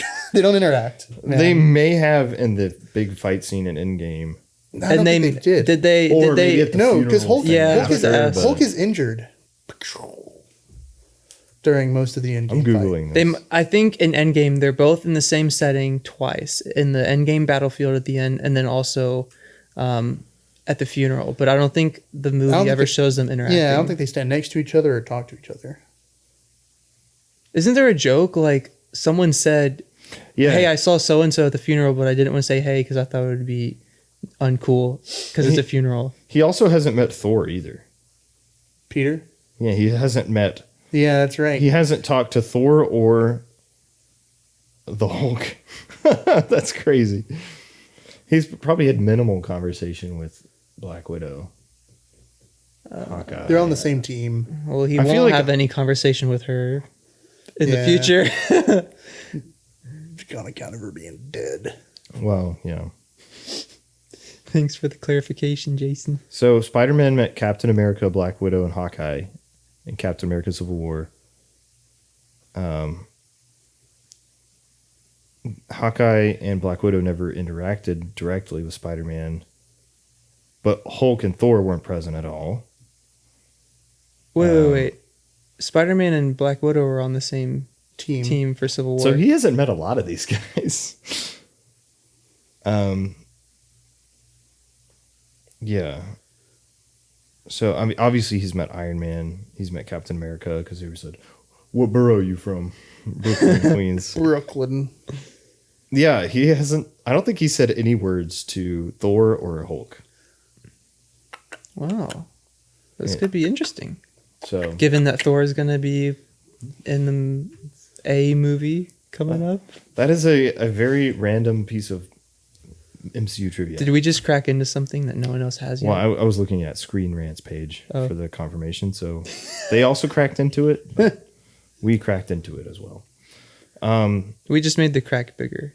Yes, we widened it. We saw the little speck on the windshield, and we decided to just wham that across. Yes, we knocked on it. Ding, Funny enough, I just got my windshield changed today. So there you go. Nice. Rocks at his car. Safe light repair. Don't throw rocks in my car, please. It was not safe light repair, but I thought about that. Anyway, now let's go to the other mega franchise, Star Wars. So it was announced maybe like a month or so ago that there's going to be a Star Wars Starfighter movie with Ryan Gosling in the lead role, and also added to the cast was Mia Goth. Who is the lady that screams a lot and is like the murderer and the X trilogy or what's her name? You know what I'm talking about? You would know. It's Pearl, X, and I don't know. It's like a horror franchise that's come out in the last. I know what you're referring to. Are you talking about the main lady from Pearl? Mm-hmm. Okay. Yes. Pearl. So she usually plays creepy villains, like unhinged characters. She's playing the villain in Star Wars. So, Star Wars Starfighter. Don't really know much about this movie. It's directed by Sean Levy, who I think directed the Deadpool and Wolverine, if I'm correct. I mean, I don't know who directed that movie. So yeah. So That and name also sounds- directed the Night at the Museum movies, maybe. That name sounds familiar. Yes, I've Sean directed- Levy or Sean Levy? Levy. I I've don't know. directed Light at the Museum, and yes, Deadpool and Wolverine. Yes. Sean Levy. Wait.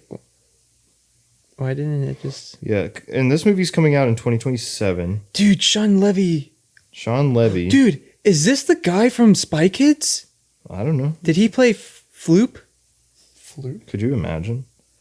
Is that Floop? No, that's not Floop. Dude, man. this guy looks like Floop from Spy Kids. That's not.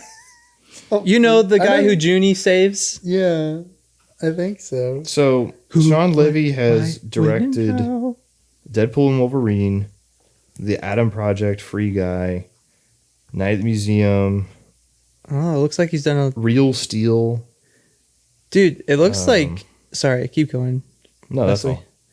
It looks like he's got an interesting relationship with Ryan Reynolds and Hugh Jackman, because Hugh Jackman was in Real Steel. Hugh Jackman's in Deadpool and Wolverine.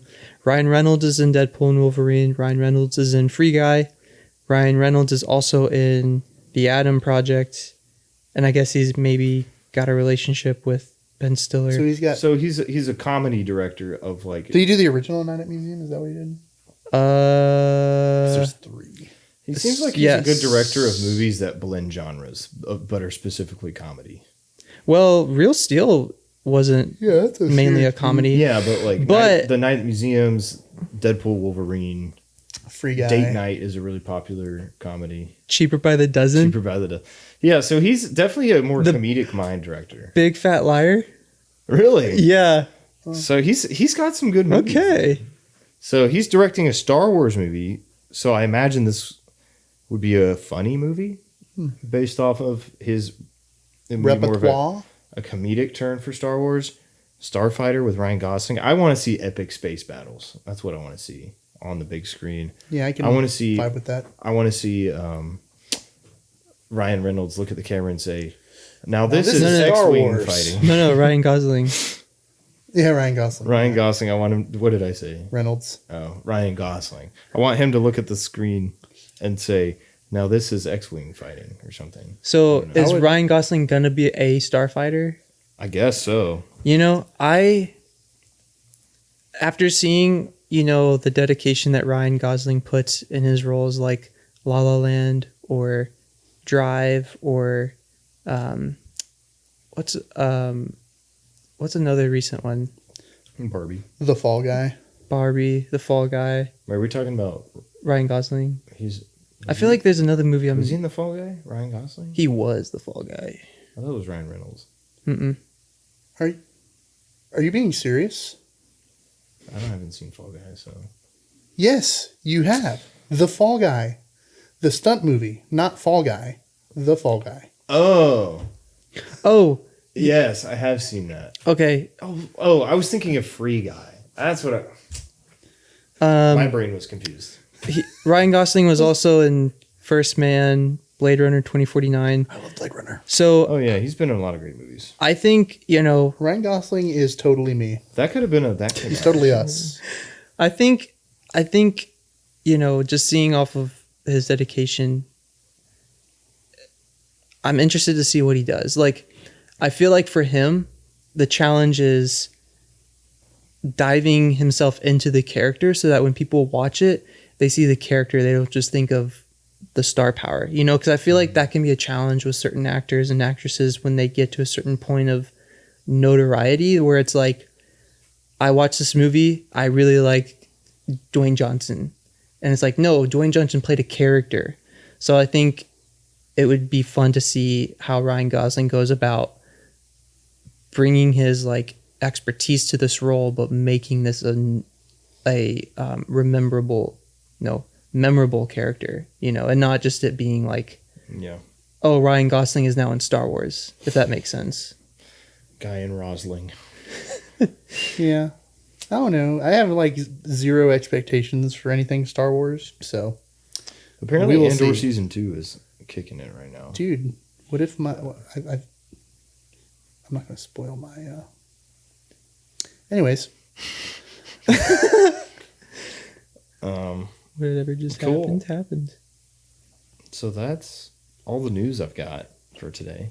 So are the other Star Wars movies that have been announced, are they just not going to happen again? Were there other Star Wars movies announced? Yeah. If you're talking about the Rian Johnson trilogy, that's been dead in the water for a while. Well, what about the Taika Waititi? Those are all... That's probably got blown up. What about... There is... Kathleen Kennedy said something about a new trilogy with Rey, but Kathleen Kennedy's not there anymore. Well, she's there until the end of the year, but she's gone after this year. Okay. Who was the director of Wonder Woman? I don't know. She promoted a movie that she was going to do with Star Wars. Or is it Star Wars Starfighters? Hold on. No, because that's Sean Levy. Oh, I'm sorry. Wonder Woman director. Isn't it Gretchen something? Patty Jenkins. Okay. I missed the mark on that one. Patty Jenkins, Star Wars. There was like a Rogue Squadron was something that it was like an official Star Wars video they released, her promoting this new movie coming out called Rogue Squadron. Okay. According to AI overview, don't hold me to this, listeners, because it's AI overview.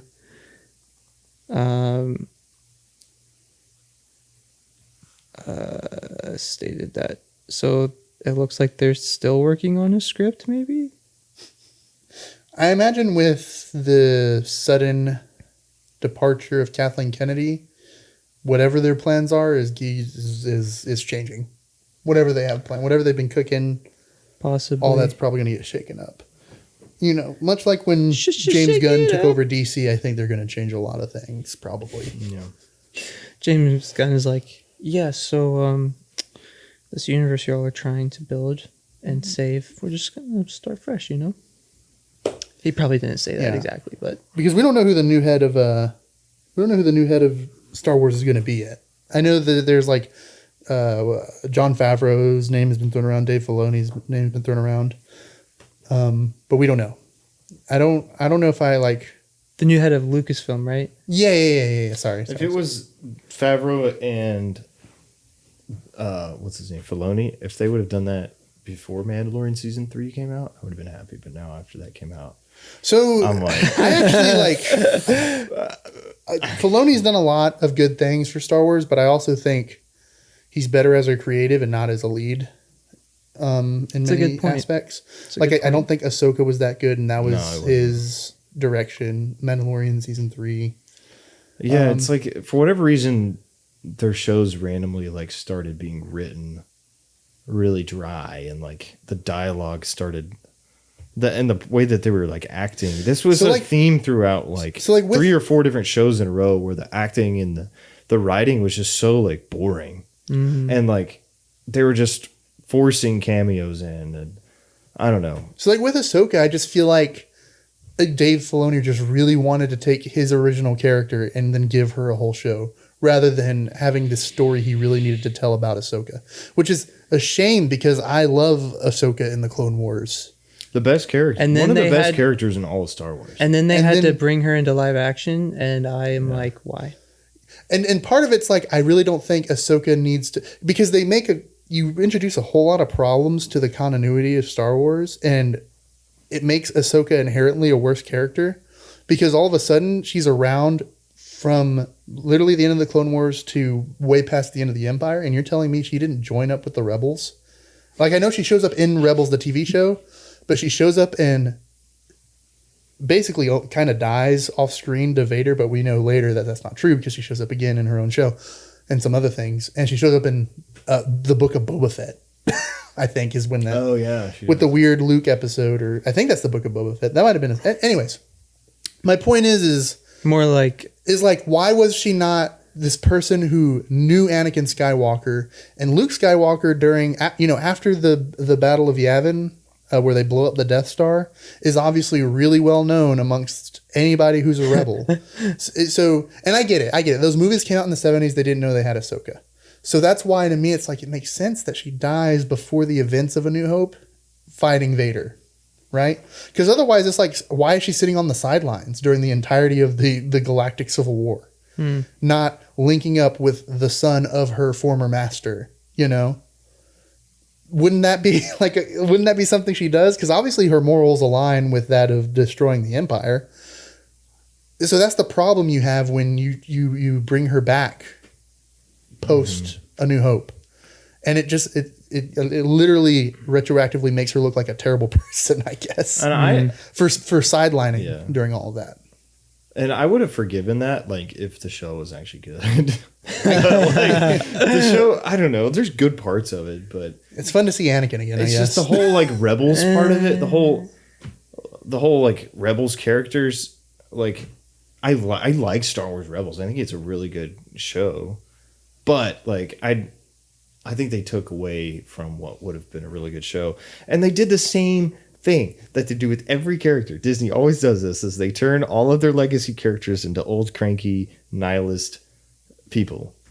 And it's the same thing. Like Ahsoka literally, I talk like this the entire show, and all my conversations are like this. And even like Sabine Wren, who's like a really like, energetic character in the Rebel show, is like, she just seems like the same way. It's like Dave Filoni or whoever was directing was like, hey, I want you guys to just like, don't act with emotion, whatever you do. And like, take a long time to deliver these lines.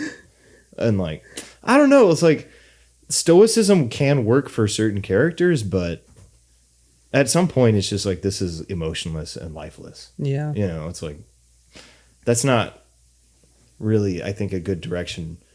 Not to say that you can't, like, yeah, like I said, like Ahsoka can be wise and stoic in a lot of ways. Like that Jedi are stoic, but they're supposed to be a new. But Jedi. Also, like, there's a way to like perform. Well, I guess she's not a Jedi. Ahsoka isn't technically. She doesn't join Luke's Jedi school. She's a Nodai. And I'm not criticizing the stoicism either. I'm criticizing the lack of like any sort of energy at all in Ahsoka show, and also just the. Like, there's no way that none of those stormtroopers missed every single shot. I cannot believe this is like, we talk about in the New Hope how they're missing, like, multiply that by 100, and like it's a joke at this point. And maybe they're trying to embrace the joke, but I'm like, this is dumb. The other thing that I wasn't a huge fan of was that we were introduced to Ahsoka as an animated character. And I guess this is kind of tying back to our conversation earlier, but Ahsoka moves in a way that lends itself to animation. Mm-hmm. She's very nimble, very quick, and very agile, very almost like fluid, like a gymnast, you know. And then they bring her to live action, and I feel that even her physical movement and her body language is so stale, dry, and slow. Like, even with her fighting style, she doesn't act the same way because, like, that's animation. It's a very different medium. And, you know, the other thing, too, is that they didn't even, like, use the same voice actress. Because, like, Ahsoka... I don't remember her name right now, but Ashley Eckstein. Yeah, Eckstein? Yeah, like her voice for Ahsoka, like that's glued together. Like that's the voice of Ahsoka to me. And then they did bring her back for the season 7 of the Clone Wars, which was that came out like a couple years ago, which I can appreciate that. But the live action is Rosario Dawson. Yeah, I was just talking about the live action, and so I just feel like I don't have anything against Rosario Dawson, and I know that maybe Ashley is more of a voice actress than an actual actress. I understand that, but I feel like there could have been one. I probably wouldn't even have gone a live action route in the first place, but if so, I just feel like you could have done it in a different way, because I don't think Rosario Dawson was the proper cast option for bringing Ahsoka to live action. Yeah, to your point about like the fluidity of things, I just think a lot of the lightsaber fights in the newer Star Wars stuff are all super like slow. And I get, so like the reasoning during the sequels when they came out, like Rian Johnson and J.J. Abrams kind of talking about, is like they wanted to make it more reminiscent of the original trilogy. But like aside from A New Hope, and I get the lightsaber battle on Cloud City is a slower pace. It's like a longer battle with intermittent fighting, but they're not like super sluggish when Luke and Vader are going at it. Yeah. And then on the second Death Star in Return of the Jedi, that is not a slow fight. And they don't really look like they're like randomly, like my problem with the sequels is just they just look like they're just throwing the lightsabers around. Yeah. But even like Return of the Jedi, which is not like prequel levels of choreography, I still feel like you're getting an intentional amount of like they planned how they were going about the fight. And it's not slow either. When Luke attacks Vader, especially at the last portion of that fight, it's relatively fast. Mm-hmm. And then in the sequel shows and all that other stuff, and in the Ahsoka show, or even Darth Vader and Obi-Wan in the Obi-Wan series, it's just, as much as I enjoy that fight in a vacuum, it's just so slow. And you can tell in Ahsoka when they bring Hayden Christensen back for like these weird Force things that she's having, which admittedly I think are fun. I like it. Where she's kind of like learning lessons through the Force. You just see how much more, and you just see how much more like better Hayden is after all the prequel stuff by the way he just handles and flourishes his blade compared to, unfortunately, I mean, I get it. Rosario Dawson doesn't have literally 20 plus years of the experience at that point, I guess, of being a Star Wars character. So there's part of that, but I think the choreography just isn't there. And they even limit Hayden, you know, he has to slow down for them. And it's like, that was a cool scene between him and Ewan and the flashback scene. Oh, the prequel Obi-Wan. training. You're talking about Obi-Wan? Yeah. See, but Ewan... But the show as a whole has... Ewan and Hayden... It's funny because Ewan and Hayden obviously they have the training, they know the choreography. But in their flashback scene, they kind of fight more like the prequels. But then in their actual fight at the end of that show, it's still very like sluggish to me. And the thing is like... What's funny to me is like in like the Phantom Menace, they have to they slowed down the fight between Darth Maul and Obi-Wan. George Lucas thought that they were moving too fast for people to appreciate it. What? And there was real like their actual speed. They had to slow it down a little bit. What? Yeah, it's like, how do you go from that I would have to appreciated what we're it. getting now? And what I think it is I think it's the vision of George Lucas is absent from the Disney Plus. And believe me, I heavily criticize a lot of things about George Lucas's director capabilities. But one thing he knows how to do is direct the heck out of a lightsaber fight. And even like the bad ones are still pretty good. Like Duel of the Fates is directed by George Lucas. What is like an iconic action sequence from the Disney Plus era? Are we talking about Disney Plus only? Or Disney era, sorry, in general. What is like an iconic lightsaber battle? I don't think there is one. For me... Do not say the throne room. For me, the fight in the Force at the end of Force Awakens between Finn and Kylo Ren and Rey-ish, I enjoyed that. I thought it was fun seeing Finn wield a lightsaber and his lack of experience, but also like still experience in combat training, I thought was like a cool take on him actually being able to put up a fight. But would you say that's iconic? For me, I think it kind of is, I would say. You're making enemies with me right now. I would say in the general like Star Wars discussion, I don't know if that's like the most iconic when you compare it to others, but I'm not saying it's the most iconic. I'm just okay. So I guess what I'm saying is like most people would probably disagree with you. Like I mean, there's not a sequel fight that I watch and I'm like impressed by it, I guess. Or so there's prequels has the flash and the choreography, and the original trilogy has the story And I think it has good choreography still, but it's very story driven behind the fights.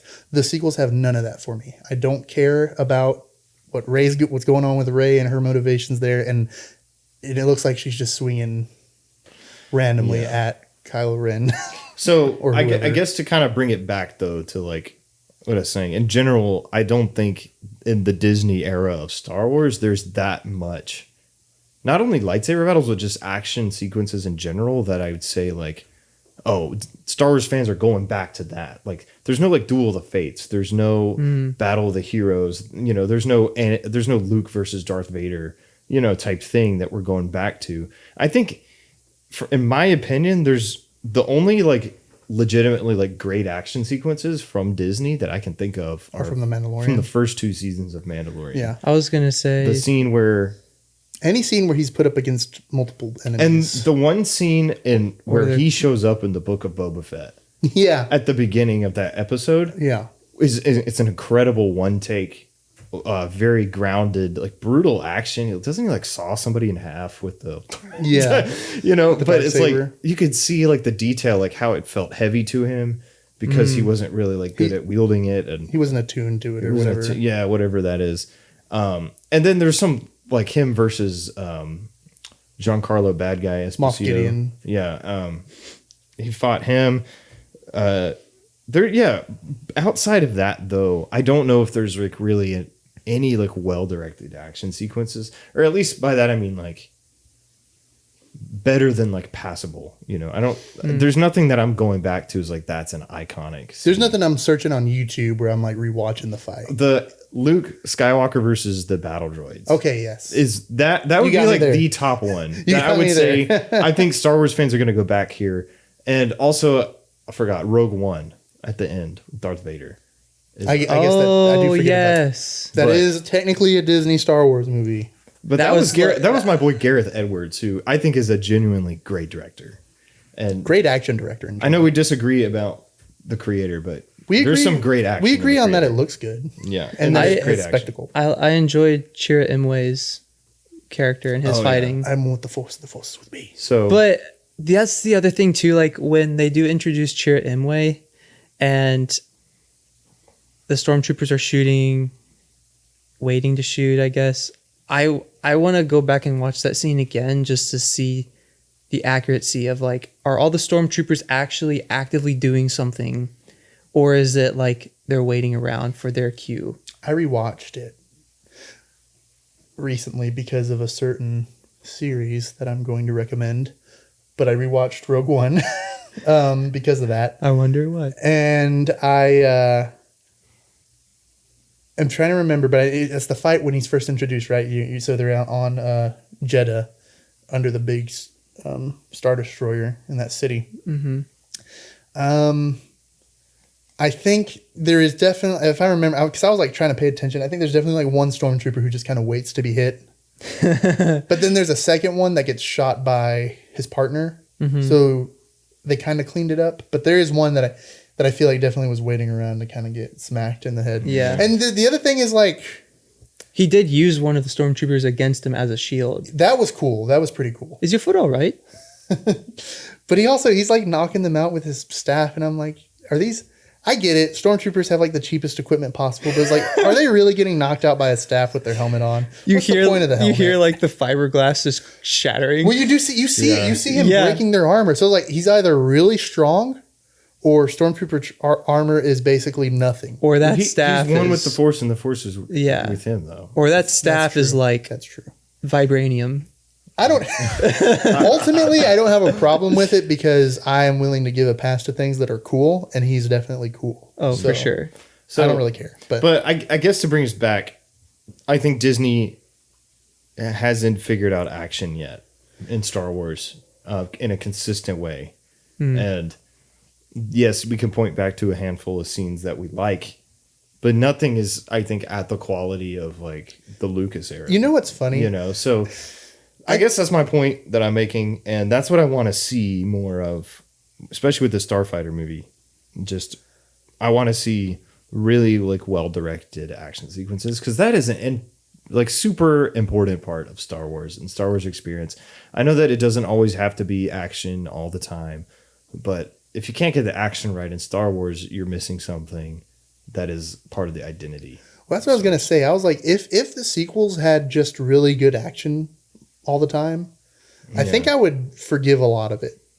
I think that's why a lot of people like the prequels too. Like, I mean, like Phantom Menace, because Duel of the Fates is like a big can you reason why people imagine like if that movie. Rey's final fight against Palpatine, even with all the narrative problems I have with it and how they basically undo Luke and Anakin's arc, imagine if that fight was actually good. Do you know how much more I would just kind of give a pass? I wouldn't ever forgive it for certain things, but like I would accept it as a watchable film if that fight was even fun. You know what I mean? Which one again? Where she kills Palpatine at the end. Oh, You know, where 2 lightsabers stop the lightning. Yes. You know, and then it's like, why are you still doing that, Palpatine? You're not trying to turn Anakin in this scene, so there's no reason to keep shooting your lightning and burning yourself or blowing yourself up. So just imagine if it was a good fight. You know, imagine if it was action packed. You don't even have to give fake Palpatine a lightsaber. Just, I don't know. And I get Ian McDiarmid's like really old by this point. he's like, wait a second, let me get this straight, George. You want to make another trilogy, but you want me to be a younger version of the character we played in the 70s and 80s. Is that right? Correct. Yes. Will you sign here, please? And it worked mostly. But yeah, like I just think about how much it would have gone from a movie I like absolutely loathe to one is like, okay, at least I can have fun watching it. Yeah. But I can't even do that. So yeah. So that's our. What were you? I was going to say last thought. Star Wars Starfighters. You know, there's a lot of, I think, dog fighting that they can lean into. I mean, that's what George Lucas wanted to do in the originals. Like that, like dog fighting was huge inspiration for the X-Wings and the TIE Fighters. And the TIE Fighters. So also hot rods were a huge inspiration to the design of X-Wings. And almost like the design of a lot of the vehicles and whatnot in Star Wars. Like hot rods were a huge inspiration for him. And so I think if they want to get Star Wars Starfighters to a more S tier level, I think studying hot rods, studying dogfights, even studying Top Gun Maverick, I think as a movie reference would be really good to I just want to hear some cool engines and cool Star Wars sounds. Yeah. Even if it's in space and technically you can't hear things in space because oxygen is in the Star Wars space you can. Yeah, in the Star Wars space you definitely can. Dude, talk about Sebulba's pod racing. That's what it sounded like you were doing. I was trying to do the X-Wing. It goes like wah, wah, wah, wah, wah, wah. The X-Wing guns. They do that. Wah, wah, wah, wah. No, I don't know. They do a sound. Pew pew pew pew. No, they don't do pews. It's definitely it's like a wah, wah. Yeah, I can hear it. Or a wah? Wah, wah, I can wah, hear wah, it. wah, Yeah, and spell it out. If you can hear the sound, how is it spelled? A pew or a wah? wah, wah, wah, wah, wah, wah, wah. It's like wow wow wow. I don't think it's that one. I can do a TIE fighter.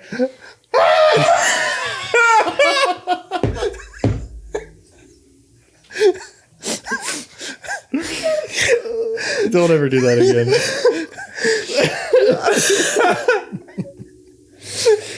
Oh my gosh. Okay.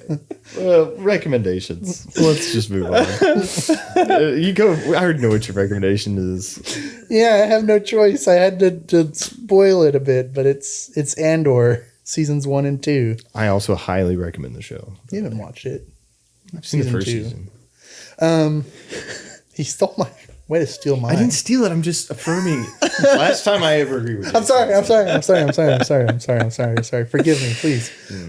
Dude, after talking about all the stuff I don't like about new Star Wars, I want to talk about something I do like, and it's Andor season 1 and 2. It's just I don't know. It's like, man, what if Star Wars was like gritty and we learned about the true cost of the rebellion, and like kind of the moral ambiguities of it, and learning how to,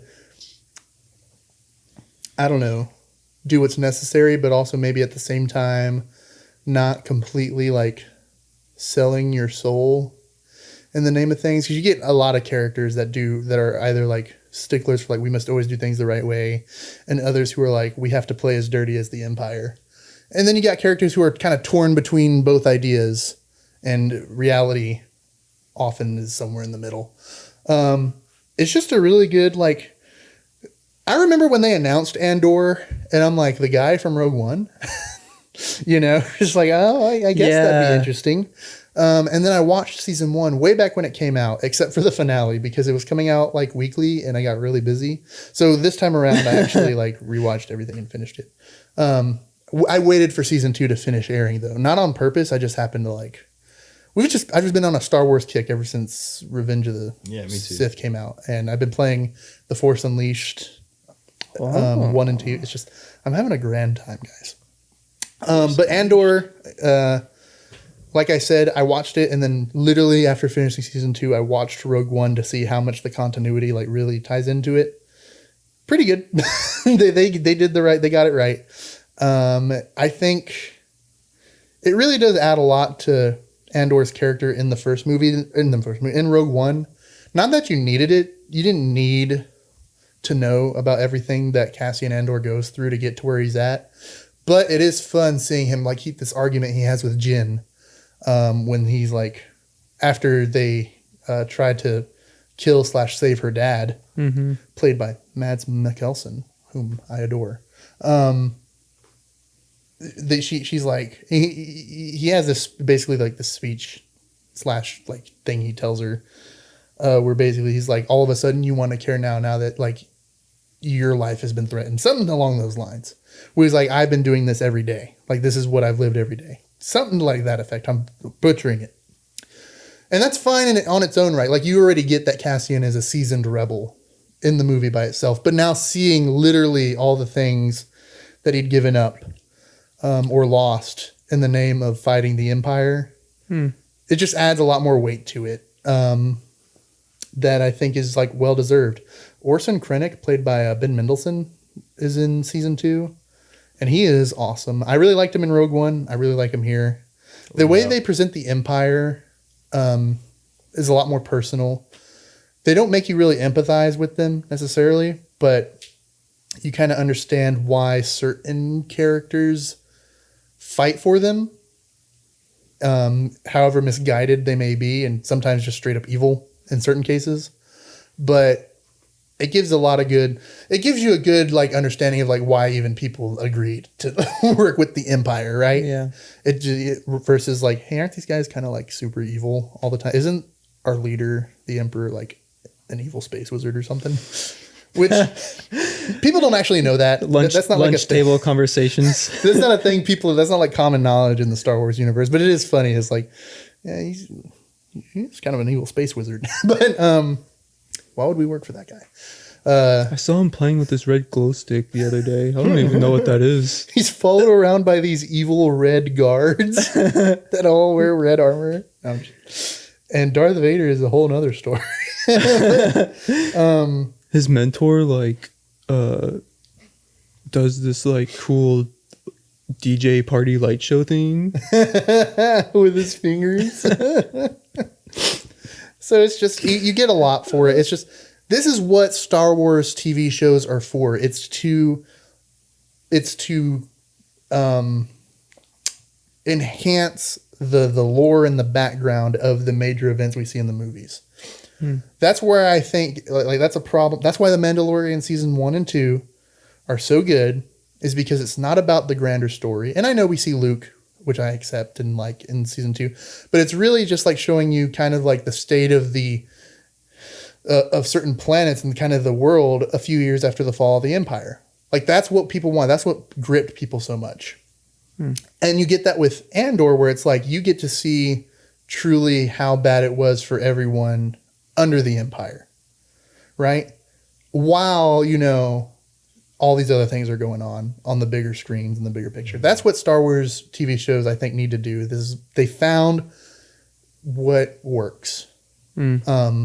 They found it before Andor, but they still managed to mess that up. But I think it's twice now with 2 shows, you've seen what people want from these shows. And it's not, unfortunately, we don't want Obi-Wan as a show. We don't want Ahsoka as a show.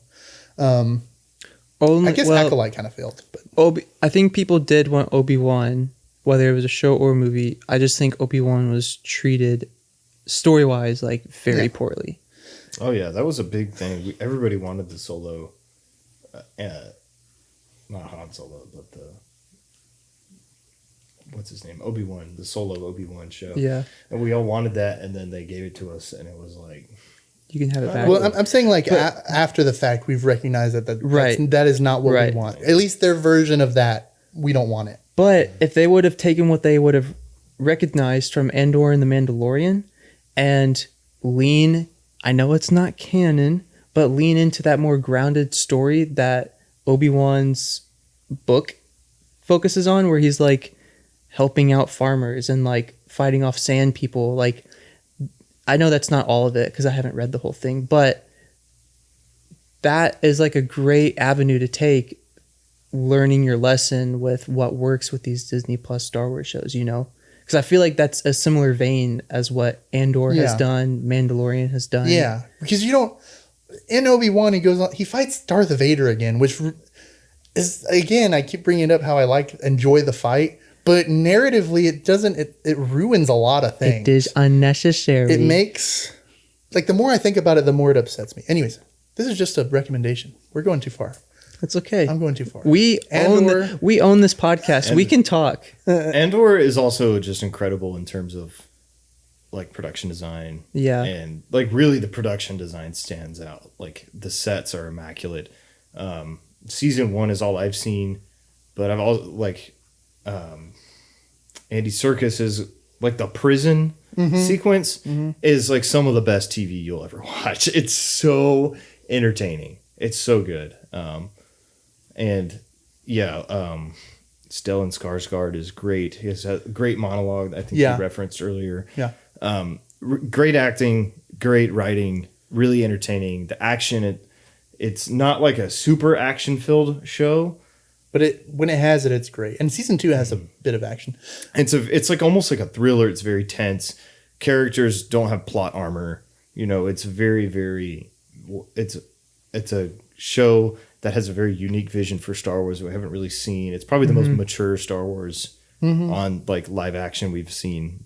And it's genuinely great. I haven't seen season 2. I'm really excited about seeing it. I just restarted my Disney Plus subscription, so I'm going to watch it. I'll say this to leave it off. Andor is really good, not for Star Wars content. It's just a really good show. I think anybody who's semi-familiar with the original trilogy will appreciate Andor.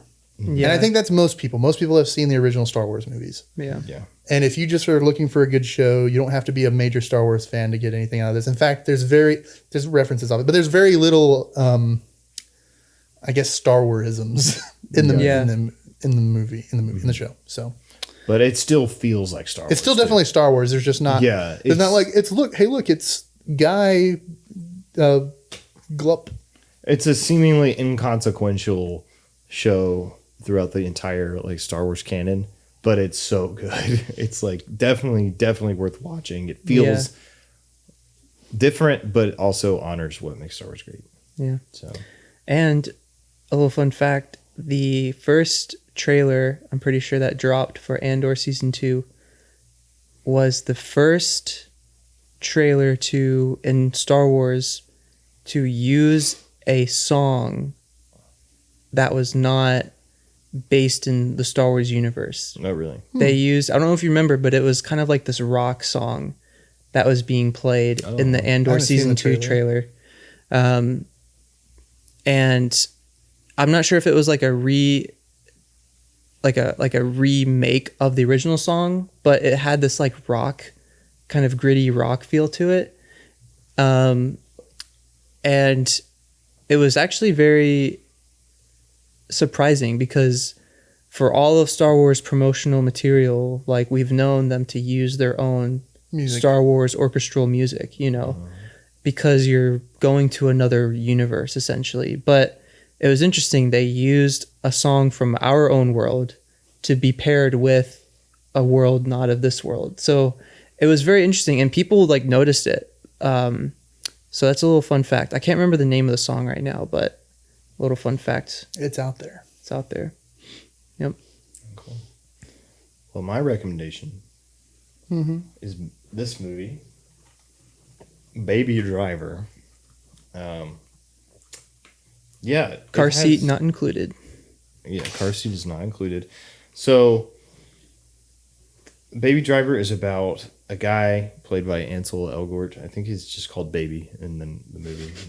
Yeah. I don't think it says his actual name. My name's Baby. It's a very thrilling movie. It's a very entertaining movie. It's a lot of fun. It's directed and written by Edgar Wright, who is kind of like a auteur. But he just makes really fun movies that have a lot of energy to them, a lot of style. Usually, I mean, it's just a really well-regarded director. And yeah, so Baby Driver, he's like the getaway driver for this criminal band that's run by Kevin Spacey. And there's different criminals that all take these jobs and will cycle through and in and out of the movie. Lily James plays like this new girlfriend of Baby. And John Hamm's in it. Jamie Foxx is in it. John Bernthal shows up. Oh, yeah. It's got a great cast. It really is. And I just think the story behind it is so... Like, the main character is so likable. And him and his romance with Lily James, it's just like, it makes you smile. It makes you cheese. It's really well written. They have so much chemistry together. And yeah, it's like just like this critic says on the back of the Blu-ray, it says a blast. Like it is. It's so much. It's a blast. It's so much fun. I'm a blast. Yeah, so basically they go on this one final heist and then Baby's going to get out. You know, that's his thing. He'll be free. Things go wrong. Shenanigans happen. And yeah, so highly recommend the movie. Some things that really stick out are the editing in the film. How there's a lot of like classic rock songs in it or like R&B music that's synced up with the timing of the scene. Oh, yes. The opening scene of Baby Driver is one of the greatest opening movie scenes ever. It's so good. So good. I definitely recommend watching it. Just like YouTube that scene, and that'll get you hooked. Is it... I'm thinking of two scenes. Which one comes first? Is it the one where they're actually driving, or is it the one where he's like walking to get coffee? Well, which one is the opening? Are they both kind of the opening? The opening, I think, is... No, the opening is him waiting in the car. Yeah. Yeah, it's the actual heist. Yeah. And then he like gets between the red cars and all that stuff. And great, such a good scene. Well-directed like chase scenes and driving scenes. I guess it has action, but it's not like punch in the face kind of action. It's like driving action and occasional gunshots and whatever. But it's a kind of violent movie, lots of language, so your discretion advised. But it's definitely a movie that's got a lot of style, a lot of rhythm to it. You know, not a lot of people talk about like film editing when they are reviewing movies, but I think that's one of its strengths. One of the best edited movies I've ever seen in my life, plain and simple. A really fun cast, like great sound design. Definitely recommend checking it out. And the story behind it, it's not like it's just a fun action movie. It's like actually has a really good story with a lot of heart and really great characters. So definitely recommend Baby Driver. Edgar Wright, great filmmaker. Nice. And I think the editing and the pacing and the rhythm that you're talking about lends itself to be a reflection of Baby as a character. Oh, yeah. Because of his ability just to be super focused and honed in on his driving and the fact that he like uses music to help and stuff like that. which I think is cool. Like, one, you can just have a good film be edited and have good rhythm, but to actually put more purpose behind it as like a reflection of the character. I mean, that's what I kind of see, you know, in it. But anyways, yeah. Yeah. Jamie Foxx, great villain in this movie. Yeah. As well. He's not blue, but still a great villain. Actually, I don't know. I haven't seen him be the villain. Oh. Yeah, he's good. I was trying to make an Electro joke, but it just like... He doesn't shock and turn blue. No. But he does. But his performance was shocking. Yeah. All right, Asher. What's your recommendation? So my recommendation is the original animated film, Lilo and Stitch. Nice. So Lourdes and I watched this, I would say... Oh, no. Guys, we watched this movie because I wanted to cleanse my palate after seeing the Lilo and Stitch live action trailer. Oh, I thought you were about to say you went to go see it. I was like, no, No. money on it. So, like, we saw the trailer and just... I wanted to just cleanse my palate. Yeah. I don't want to go into, like, all of that right now because I'm not saying Lilo and Stitch, the new one, is 100% bad, but I was just like, I want to watch the original. Like, I want to sit down and appreciate what the artists did, you know. And guys, it is a beautiful film from an artistic standpoint. Like, visually, the animation, the color, you have to remember, like, these are people sitting down and drawing frames. And it's beautiful. Like, the color and even the backgrounds are a lot of like watercolor. It looks like paintings because, you know, they'll animate the characters with pencil, you know, drawing the lines, filling them in with color. But then sometimes certain elements within the scene might be painted or something just because it's not like the main focus. So they can just like paint a backdrop and make it look detailed and whatnot. And it just is a beautiful film, like from start to finish. And I can just imagine like every frame being like a framed picture and like seeing this movie in an art gallery, just how beautiful they made this. So just absolutely beautiful. And the songs, like the soundtrack, not the score necessarily. Yeah. Dude, the soundtrack is just, it hits a part of you that is like, I love the sunshine. I love the ocean. Like there's the something Elvis songs. Yeah. Like there's just something in it that is so like joyful and bright and pure. Yeah. And I love it. And they even start at the beginning, like the Hawaiian roller coaster song goes to play later in the movie, but they start the song with they start the movie with another song. Well, actually, it's when the title sequence appears, I think. They first have the movie starts with Lilo. No, or with Stitch in space. Yeah, with Stitch in space. Yeah. And then once he escapes, they then cut to Earth, show the title card, show the ocean and the fish, and I think it's Nani surfing. But it's just really cool because the song they used for that opening title sequence was just like on the spot too. It was just hits that like joyous, pure energy, and it was so beautiful, you know. And let's see, anything else I want to talk about? Justice for Ice Cream Scoop Guy. Justice, yeah. Which actually, fun fact, I think, okay, so that scene at the end where they're trying to get Lilo, right? Because she's captured in the back of the big red plane. The big red plane flies through a valley of mountains. Originally, that was actually going to be flying through cities or through towers, like through a city. But I think because 9/11 happened. Yeah, because of that, they changed it. I'm pretty sure that's what happened. I think you can, because I think they were like done animating it. You can find it. Yeah. The original think. When does it come out? It's like November of 2001 is when it comes out or something, right? I don't know. I have no idea. I don't know when it came out. I just grew up knowing it was out. But I think it was around that time because it seems right. It might have been 2002 though. But I think Wesley's about to find out for us. Yeah. Are you, Wesley? I clicked on the wrong one. 2002.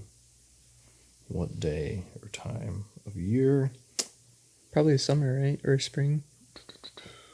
Sprung. Trying to find it. Where is it? Bruh. We got time. June 21st, 2002. Okay. Well, that's quite a bit after 9/11. But I think...